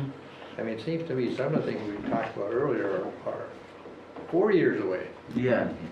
Don't we need to be, I mean, the comp plan that says we're gonna have to allow for X number of people, and from that, you say, all right, where are we gonna put them? So if we're looking at 1,000 people, that's one thing, but if we're looking at 5,000, that's entirely different. What's So your we- expected growth in We population? need to keep in mind, though, we're not, we're Thousand. talking about a 20-year plan. Not, Beyond. yeah, right, currently. Thousand per But, on the same note, we also have the thought that we should, like, 12. prepare for expansion beyond that, right? I mean, we wouldn't wanna create another Bliss edition. You know what I think, mean? At the same time, I think things change so much in 20 years that Sure. It's really a sure. 10-year time horizon, because in 10 years, you'll update the plan again. okay, so it's even shorter term than So that. really, in a practical sense, it's a 10-year horizon that you need to do the more detailed thinking for, because in 10 years, you will redo this. Yeah, plan. and a real good example of that, Tom, and I threw this in here, if you go under the second bullet, highlight item, under land use, update CIP biennially to be proactive in identifying infrastructure issues. Yeah, So the CIP committee is gonna look at this every 2 years Yeah. and look at that horizon. yeah. So I mean, and that, as things change, that's a every 2-year update. The plan's an every 10-year update. You go down further, like the next bullet item, the long-term infrastructure plan to allow for smaller lots. So I mean, some of that should be built in here, where it's in our processes and we're always looking forward. I guess where I was coming from, it sounded to me like we were looking at things that are so far in the future, we shouldn't be concerned about them now.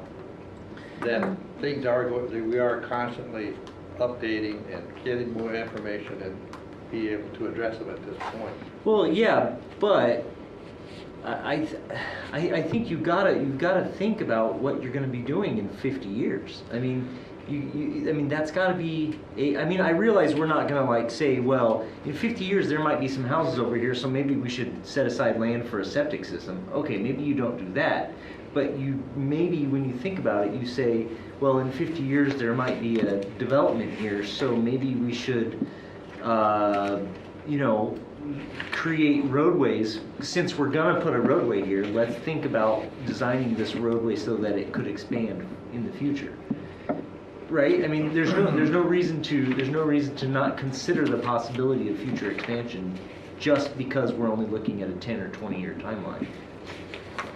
Well, to you. Yes and no, I think you can get, Obviously. I think the planning is so vague as you get out there that. Well, what can we do? sure. Well, sure, absolutely. But that's why we have big picture things, and then that's why we have small picture things, right? Okay. So, To use the example we talked about with water resources, I mean, obviously, getting a sewer pipe here from Forest Lake is not, a 2-year plan. That's well, hopefully it Ryan is. could figure it out, it would be, but, let's assume it's gonna be a longer term plan. Or getting a public system expanding up to the urban center or the core up here.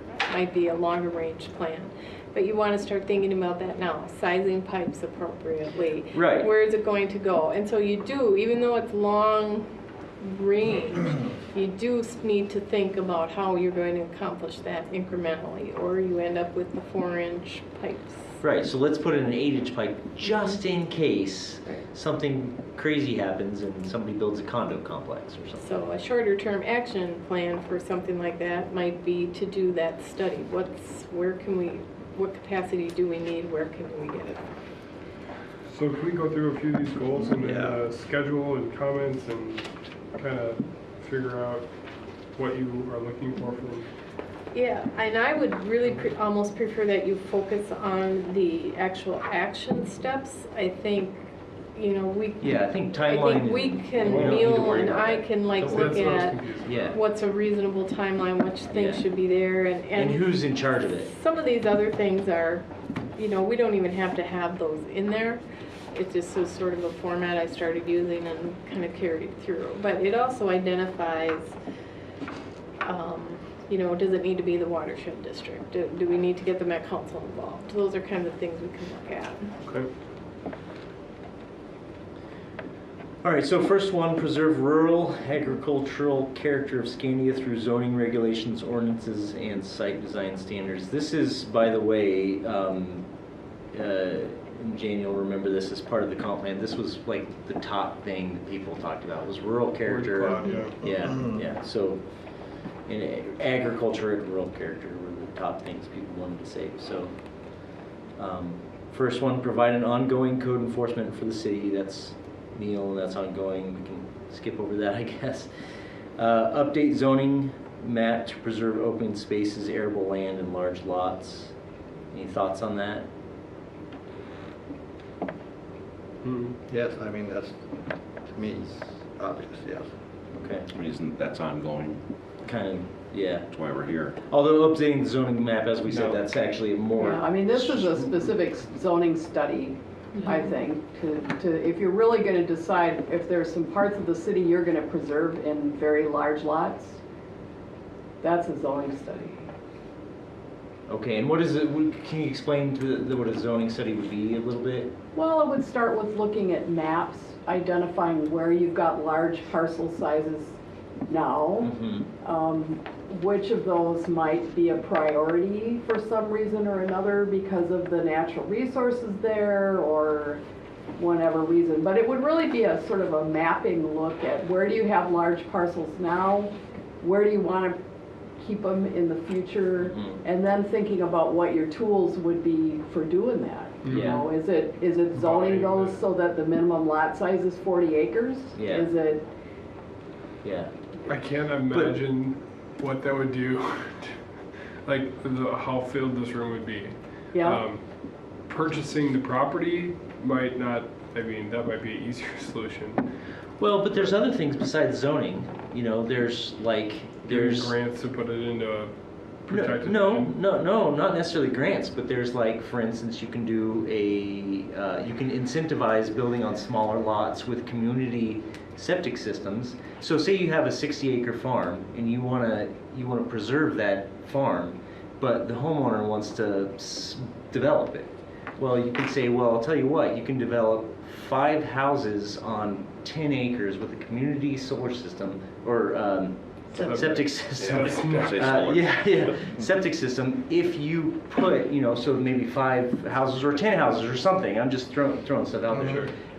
And you put the rest of those 50 acres into a permanent easement, still owned by the homeowner, but permanent easement that it can't be developed beyond the individual house that's already on there. So it can be farmed, or it can be open land, or it can be it's open space of some kind. So there's other ways to do it besides zoning and saying you can only do large lots. It's like your open space development option. Yeah, we Right. kind of Like have that your already. clustering to a certain option. extent. Yeah, Or, right, or yeah. it's a creative use of lot averaging. Yeah, Those would be the tools you would look at. How can we use our open space development ordinance? Do we need to relook at what we give bonuses for? Yeah. To emphasize Yeah. something different than we Yeah. did before to encourage it? Do we look at some creative ways to do lot averaging? If at this point in time people are willing to accept more density in the village area, do you relook at transfer of development rights or a more simplified version of that? Yeah. I mean, I have a community that uses that. It's Okay. just more simple than the one Scandia looked at before and more market driven. you know, but those would be the tools you'd look at once in a study like that, you identified some of the areas where you wanted to try to preserve bigger lots, more open space, then you'd start looking at what tools would you use. Yeah, okay. So this action plan, as it's written, is there a way to be written better to talk about, you know, using other tools besides just zoning? Well, it'd be really updating your zoning map and ordinance. I And mean, it ordinance, wouldn't just zoning be and a map. ordinances, okay. And then I think if you take that, look at all of these and look at the steps under all of these. Yeah. Because some of the things you're talking about under It's gonna be one are down duplicated. in the fourth item. Yeah, okay. Yeah. So do we not want to duplicate it, or do we want to just duplicate it and then we can check two things off at once, which would be fun? Well, I think part of what the question is do you guys want to suggest that there be a two-year study or a one-year study to do this at some point? And is that a priority for next year, or is it for within the next 5 years? Well, I think within the next 5 years, I mean, based on the priorities that the folks have in That's pretty Scandia, is preserving open space was top of the list. And so I think we got to come up with some creative ways to do that and still allow property owners to, you know, utilize their properties as they need to. Creative yet practical. Creative and practical, yeah, yeah, absolutely. And I can be very impractical. So you know. But I think isn't that what you're looking for, to say within the next 5 years, the planning commission is gonna do a study of where this might be and what the tools might be. Yeah. If that's something, okay, so I'm just thinking about when I go through the rest of this, if that's something that I were to throw on there, who would be responsible? It doesn't matter. Don't worry about it. Neil is then the responsible party to say to planning commission, you said you were gonna do this study, are we gonna do it this year?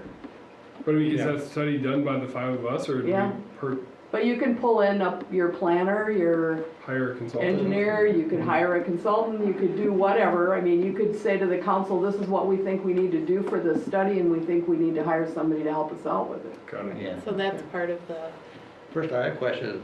the scheduling. Do we see a problem? Yes. You do? Yes, because right now, you're having people, right now we've got these ordinances that allow, splits down to 20, and forgive me because I don't know all the rules, but you've got these splits, and what you're gonna end up doing is you're gonna have these people who have these great farmland, expanses of farmland that are gonna break them up, split them up into 20s because they're trying to maximize their income. Totally understandable. And we're going to lose, and eventually if these 20s, even though I know it can be done, it ends up starting to be impractical for farming. And people can do, you're going to lose all of what we have currently. Well, the fact is, if you're trying to maximize, you are gonna get more money selling it as residential property than Right. selling it as agri. Right. Because it just, Especially with housing prices in Exactly. Scandia right now. exactly. So if we can come up with a way to preserve those, because that's what's happening currently. People are splitting stuff up, making smaller lots, and they're still big lots. They're They're still making smaller 20. lots, but they're still too big They're too big to be and too small to, for and too farming. small. Right, exactly. So if we can come up with some creative ideas to fix that problem, then we can still allow for growth, still allow for people to utilize their property, and still maintain the open space. But that's, in my mind, that's the last comp plan's thinking. But I think here, the thinking, in terms of what came out for land use, where the growth should be, the metric really is, how do we get greater density and allow that growth to occur in certain places so that you don't have the development pressure and that you're pushing people, away from splitting the 10s and 20s or doing, have, your whole view shed filled with, open space subdivisions to get them more concentrated. Well, okay, but that's just another thought process in the same Right, it just problem. started in a different place. Yeah, it's the same thing, Yeah. We gotta fix there's a problem, we need to fix it, basically, is what the point is. Hasn't somebody done this before? Hasn't somebody? Are we blazing new territory? I think No, we other are. places have done it before. Huh? Lots of places on the East Coast did it when there was very high development pressure there. Mhm. Places in Vermont and New Hampshire, when they were getting tremendous growth pressure from Boston. Are you asking A if lot they've of done it in communities there Scandia did before? this kind of thinking. Yeah. No, I'm not saying that, I'm just saying anywhere. Yeah, so Oh, there sure. has been. Places so- where there's been a lot of development pressure. Yeah, so we don't need to reinvent the wheel, we just need to find out who's doing it right. I don't think it's a new problem. No, certainly It's not. not. So, but let's find people who are doing it right and then copy it. Or Make it better. or make it unique to Scandia, because Okay. we're special and unique. Exactly. We are special and unique. If we tell anybody we're gonna do what another city did, they're gonna freak out. It's gotta be what we're doing, not what they're doing. I'm looking at 2, 3, and 4 here under land use, and those all seem interconnected to me, like it's all kind of the same review process. Yeah, it's almost like it's part of the same study. Yeah, that's how I'm reading it. I think you could start putting those together and saying these are all part of them. Good, because that's a lot of, I mean, we have 3 things there. If we can combine that all into one thing we need to do. Well, I think it's all part of the same step. I mean, Otherwise, we have to do 3 things. Yeah, but and that's more than 2 things. That's more than 2 or 1 thing. We're gonna combine them. Okay, so leave in, so what are you saying? We're gonna leave this stuff in and then we're gonna, But you could, What's you the could process somehow, with some way of writing it, Right. say Well, for- they're all part of one study. I mean, you Right, for could, example, on this one, for 2 and 3, I would suggest that we have some language that says something about, reviewing the zoning map and ordinance to identify areas for preservation.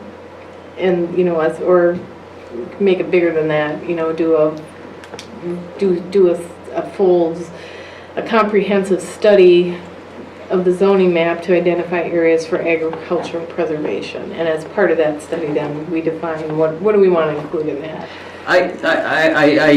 that's good, but I also want to maintain wording that talks about preserving specifically things, because I feel like if you don't word it specifically, if it's too broad, then it's going to be diluted and disappear. Yeah, it's too fuzzy. Too fuzzy, and I don't like fuzzy, and that's why I would specifically say to preserve open space, arable land, large lots, and prime ag land, because, some land is not suitable for farming, so maybe it doesn't matter quite as much. but then I think you would just take out that line in the schedule column between 2 and 3 and just say, Combine the in two the of them. next, in the next 5 years, do a study Yeah, that looks at this. yeah, okay. And frankly, if you're gonna do that, you're almost gonna have to add in number 4. yeah, Well, right. Because if you're saying you're gonna get 1,000 more people here, how can you look at preserving stuff if you're not looking at the other side of it? Yeah. I think 2, 3, and 4 all are combined in a A study. study that Yeah. looks at what should be preserved and where should the growth occur. A preservation and growth study. that's how I'm saying. Yeah, so maybe those can be left in there and they could be 2A, 2B, 2C, something like It's that. still 3 things that we have to do. Yeah, I just, No, but they're all part of the same step. Same thing. I mean, they're different steps of the same. Actually, 2 and 3 should be subsets of 4.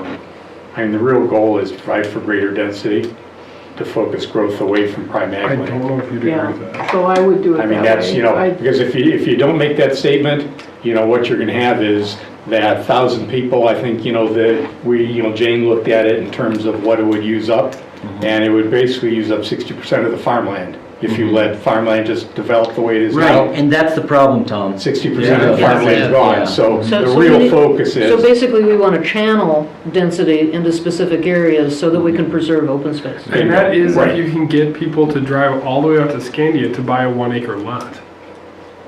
Oh, I don't know, there's people who have those little places down there, that heritage village down just north of 36, and they think they're out in the country, and they've got these little tiny postage stamp lots. Well, I mean. But that's a lot closer, but I his just know, point is that's a lot closer. I know to plenty set. of people that say, if I'm gonna move out of Scandia, I want 8+ acre, you know, like what, Sure, so. Yeah. sure. That is if you can find a draw for people that are. But the interested. guy, same guy wouldn't mind building on a half-acre site and having 7.5 acres that are open. Yeah. Or farm. Right. That they could have access Right. to. Yeah, right. I mean, it's the same. Yeah. There's more demand for that now because the gang of folks, oh, maybe not you, but a fair number of the folks in their 30s, 20s, 30s don't want to do all the maintenance. Yeah. Yeah, And, we'll take and care there of really 20 is acres. more of a demand for, I have Yeah. my own small lot, but I have access to 10 Yeah. acres of open space with trails in it. And we have a Yeah. big community, organic community garden that we can all get our hands dirty in. And like solar garden. And a solar garden on top of it. Big one, Yeah, that's, Big what are big those? tall one, With lots of power poles. yes. So we talk about large lots, maybe that's a misnomer what we're trying to do. We're looking for small building sites on what? Big spaces or what? Yeah, well, we're trying to preserve the larger parcels by allowing smaller building sites. You know, one of the issues It's that one came and the same. through are really two issues, affordability and places for seniors to live. And Or in starting- some mind, it's really young families and seniors. Yeah. And where can they live affordably within this community? $1 million, man. Seriously. I tell you what. You gotta well off there. All right, well, okay, so do we have kind of an idea of what we're going on with that? Do we- Okay, okay. And the schedule for that is, do we need to worry Sometime about in the that? next Don't worry 5 about it. years. Don't worry. 5 years, okay. something? Yeah, okay. All right, so manage land use to prevent premature demand for extension of services.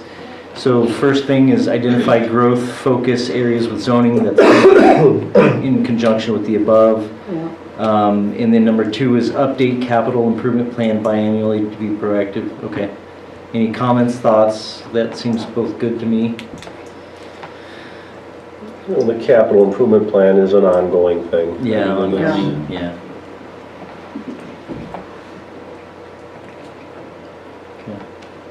Honestly, all of these on page 1 are all part of that same. Yeah.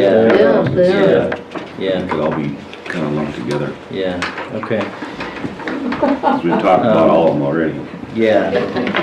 Right, Well, right. we This is- don't, I mean, I guess And we actually- don't have to include each of the individual goals. I mean, we Oh, can make but I a think we gen- should, but I Okay. think we should. And, Yeah. what I was gonna say is, all the goals are good, but maybe it's, you have the 4 goals up here, Yeah. but with common implementation steps sitting Right. below them. Sure. Because as Sherry noted, they're all kind of leading in the same direction. Yeah, yeah. Yeah, some things Yeah. will provide themselves for,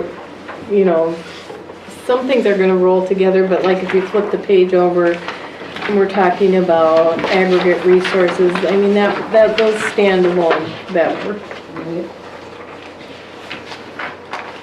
But I think that you did a good job of splitting this out. I think that's. Yeah, yeah, Just a lot to think about. yeah. And I wouldn't want to take out any goals. Okay. No, but I think that's fair to put the goals together. Yeah. And have Mhm. a set of. Yeah, it can be Because organized. honestly, you won't do 25 studies in the next 5 years. Right, No. Be right. organized a little Trav and differently, Tom, or we could say C number 1. you two can do I'm not gonna do the studies. it. I'm taking off responsibilities. That's what I'm doing. All right, let's see, so we're kind of skipping through the first page onto the second page. We Yeah, I got think we're on the second one. second page, allow safe orderly extraction of aggregate resources while protecting sensitive resources on or near those properties and providing transitions to other, do I need to read all these? Other uses when resource extraction is complete. So we did that Back once to solar before. gardens. Yeah, Turn yeah, into solar okay. gardens. That's what I We want do- we- is. What's that? We've done that twice now. We're gonna just do that. Turn them into solar gardens. Right, I guess we have done them twice, haven't we? Smart extraction of aggregate resource, are we protecting them so we don't build houses over them and can't get to it? No, you've done the opposite. You've identified the mining overlay zone as the existing mining areas And those are the only places where mining can happen without a change in zoning right now. Okay, because I think, you know, aggregates are a valuable resource. If we do something so that we can't get at it, they're gonna be more expensive. Be more expensive to build roads and all that stuff. So should we also be thinking about protecting lands, a resource, a natural resource? Depends on, that is completely objective, right? Is that the right word? Well- Objective, not subjective? Until you talk to the people who live next. Exactly. Yeah, that's a good Well, point. You I- wouldn't yeah, want yeah. somebody, like, you wouldn't want your neighbor's house to all of a sudden be zoned, like, can't build any more houses here because we're preserving it for a mine. And on the opposite, you don't want them to build a bunch of houses across it and you can't mine it. Yeah. Well, Well, quite frankly, at this point, property in Scandia is so valuable, I can't imagine that it's more valuable as mining land than it is as residential. It might be. It Well, might be, that they're was- talking yeah. silicon and Just things start- like that. Silicon? Start getting short of aggregate, that's what happens. Well, Well, the Zavrel mine was the perfect example. Mhm. He could have developed that as residential, but he made far more money by Okay. mining that resource. Okay. Well, I don't know, how would you go about doing something like that? Well, I think you should try to identify the resource and see if we should protect it or not. add it to the study. You go down in Apple Valley, southern metro, they build houses all over those mining areas. Yeah. Yeah. And now Those they can't areas have get at been them. mined out. Huh? Those areas have been mined out. But Well, they could. that was the deal, was that Yeah. those areas were allowed, when they were outside the urban service area, Mhm. aggregate mining was specifically allowed there with the idea that it would be mined out and with a long-term goal of then redeveloping them. Yeah, converting it to some other use. Well, the thing is, it is a finite resource, it's not sustainable, and when it's gone, it's gone. And we've already, I forget exactly what the number was, but I think they were saying at best we have 50 years left. We need to be looking at other options anyway. I think the hard thing that's here is how subdivided the land is already. I mean, the way you'd have to look at this is how big of areas would you have to preserve? And one So of those are that- available. Yeah, so that you could reasonably mine them and also have enough distance from housing to make it acceptable. Right, and also you That's have to gonna be be the careful real about, issue, is opening a mine somewhere that, Somewhere is gonna be really anywhere tough. around here would be On the other Right, hand, and you guys, unbelievable. this purple is the Scandia mine, the one that's been there for what, 40 years or Yeah, something? yeah, You got 40 more yeah, left. yeah. I mean, look at the size of That's what big, that's this huge. is. Yeah. they also go pretty deep, and they have gone below the original well casing that was on that farm. I mean, I have photos of this, because we live right across the road from that. And so you've not only got to be careful about the area, but also how deep you're going. You don't want to go into an aquifer there. Gravel, water doesn't levitate. Well, no, they have permission to mine 50 feet into the groundwater there. And Really? there was an EAW done to show that. But I'm just would saying work. that that's not something we want to encourage across Scandia. I mean, it's an issue, especially when you start finding things like petroleum in your Yeah. water, like we have. the question. It's an issue. I guess I'm saying, just, let's don't run out of aggregate. Well, Because we need it. It Well, is that, something, that was what happened in the last comp plan, and the deal was, at the point where you did your last comp plan, mining was a use that was allowed with a conditional use permit anywhere in the ag core. Mhm. And then people were so frightened at the idea that there might be more aggregate mines in Scandia that you changed it after the city changed it after the last comp plan and created these overlay districts here where the Zavrel one Zavrel's is. done now, so. And this one, and said these are the only places that mining can occur in the city unless someone specifically seeks a zoning change to create a new mining area. So it was only 3. And there's really only one, because Zavrel's Zavrel's done, and done. the one on 185th is done too. Is There done. might- And on the land use plan map too, that's the only place we've identified for mining area. So it's almost out anyway, Tom. So, Well, I've seen, so what we've done is saying, this is it. And So any That's what happens perspective- with a non-sustainable resource that's finite. At some point, that's it. It's it. I think one of the issues, and I don't have it somewhere, where the gravel, you have a map of the gravel resources. it's a big area. Yeah. Well, but It's I think almost a Scandia. the prime ones, quite frankly, are like the area between Fish Lake and your house, Tom. You know, that ridge in there, that's probably one of the prime resources that, you know, right now, just because it's adjacent to an environmental lake, I think would be, you know, very, very problematic to, you know, permit something there. But I think if you look at where they're located, they would be really difficult. Yeah. Yeah, I wonder about that goal and how, and given where this community has been with this, are you really, is the community really up for allowing more extraction of ag? But does that have? I thought this goal was required. Yeah. I mean, by statute, you have to have something that says that. But I think, you know, I mean, I'm we sorry, tried Jane, to- that says what? You do. By statute, we have to have a goal, or we have to include something in the plan that says we're going to allow for extraction, for aggregate resources. I mean, it doesn't say you have to allow them everywhere. Right. It just says you have to allow it, which we've done through the designation of that mining area. I mean, if you want to go further than that, we could certainly, you know, map the aggregate resources, see if that you want to expand that district. That might be a future thing.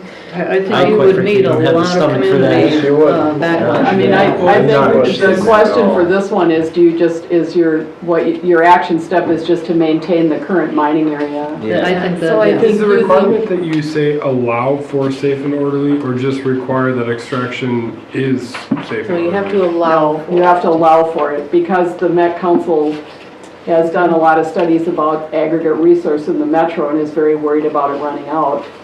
Which it and- will, I mean. which is, So you can't- their policy goal is to allow to try to allow the extraction of it before urbanization occurs. To You can't- To Tom's point, like, Is And there a you percentage can't or something? prohibit it. No. You know, I mean, obviously in Minneapolis, they're not gonna be extracting aggregate, but, you know, in the third tier suburbs and the third tier areas, you do have to allow it. so we are now creating these awesome open No, preserved spaces. no, Mine. we've allowed it through identifying the existing gravel operation. We've got it designated on the comp plan as a mining area. It's through zoning. So I think perhaps what you want to do under these is, you know, require annual review of operating mines. That's, you know, that's an action step to make sure you're looking at those mines. You can certainly review the development code. And then I think this last one, updating the zoning map after the mines, that's taking it off the map. So, you know, I think if you want to go further than that, then you want to do something with number 2, mapping the resources and identifying areas. And I don't know if you want to do that or not. I'd like to see it, but What I'd like to know is, how many years we got left in that gravel? We just said- we just they said did the 40. operating permit at our last meeting, and they have absolutely no idea. I mean, they're talking 40, 50 40, years, 50 possibly years? longer, yeah. Yeah. Okay. They're not putting any kind of time limit on it. It's not happening soon. Okay, so that's not really a problem, I'm sorry. No, I mean, I think Well, yeah. to meet their goal, it's sufficient Yeah, to 50 say years we've gravel, provided we're for these okay. areas on the map. Right. I'm okay, you might live longer.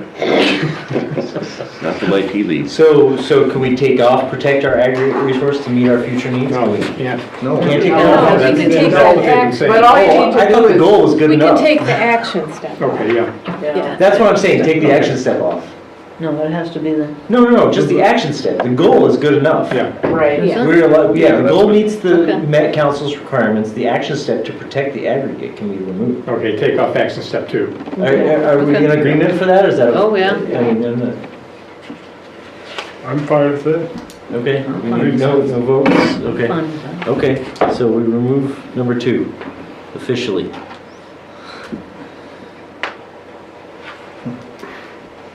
Tom? Well, it says, it's, I don't know, protected for future needs, it seems to me. If we got 50 years, we're probably doing all right. Are you saying, well, I guess we could protect the mine that's The existing existing, mine. Yeah. Yeah. so you want to leave that in there?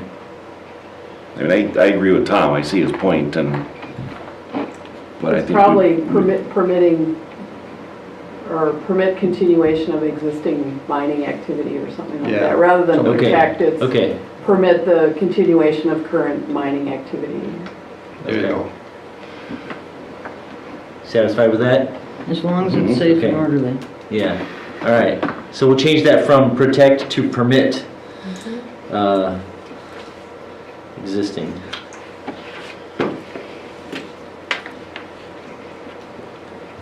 All right, we're at 9:20, and we are done with the What's the zoning latest? section. 2 pages.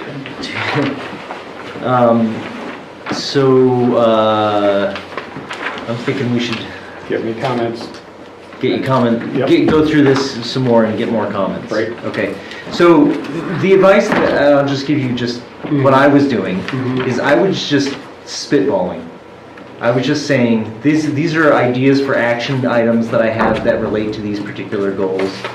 Throw them out there, and then we can talk about them, and throw them out if we need to, or tweak them if we need to. Don't worry about timelines, don't worry about who's in charge of it. Make notes as needed to get your point across. And this implementation worksheet or plan covers I think it covers everything. everything. So if this takes us a few weeks to touch on a little bit each night, are we gonna cover it together, or are we just gonna get you thoughts and then you guys are now creating the? We're gonna have to aggregate it and get it back here for the next meeting is what I see.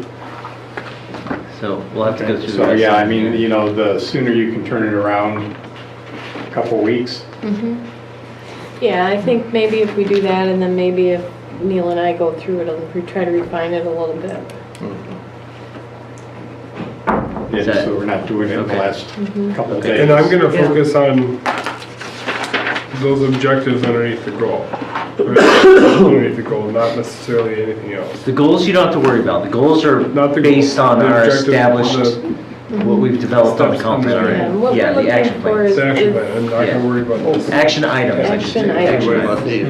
Yeah, That So it's really, steps the city can take to implement the plan. So, talking about water resources, an action item might be, study, do a fiscal, feasibility study for extending sewer. Sure. and if we have no idea about something, we can feel free to skip it, right? We can feel free to skip it. If it's about, for instance, How about improving internet? yeah, I got a Like good internet ACE. story. like transportation. Transportation is not really a big item on my list, other than making sure the roads follow the curvature. And maybe every No goal light rail. doesn't need an action Just get item aggregate. initially, maybe, we work our way up towards some of those Sure. longer goals. Yeah. But yeah, if you don't, can't think of one or don't feel like there's something appropriate, skip it. Okay. Homework? Homework. Awesome. All right, so that will end our discussion of the comp plan. Items for future agendas, we have, for tonight, yes, thank you. Item for future agendas, we have 3 variances coming up and the Shoreland District public hearing. Public hearing is next time, right? April? And then So we should have a busy Maloney and schedule next Olson time. will be here, but probably not Ryan. Not mine, Are okay. those building variances or? Maloney, Maloney. Maloney was It's a front yard setback, garage. garage in front of the house.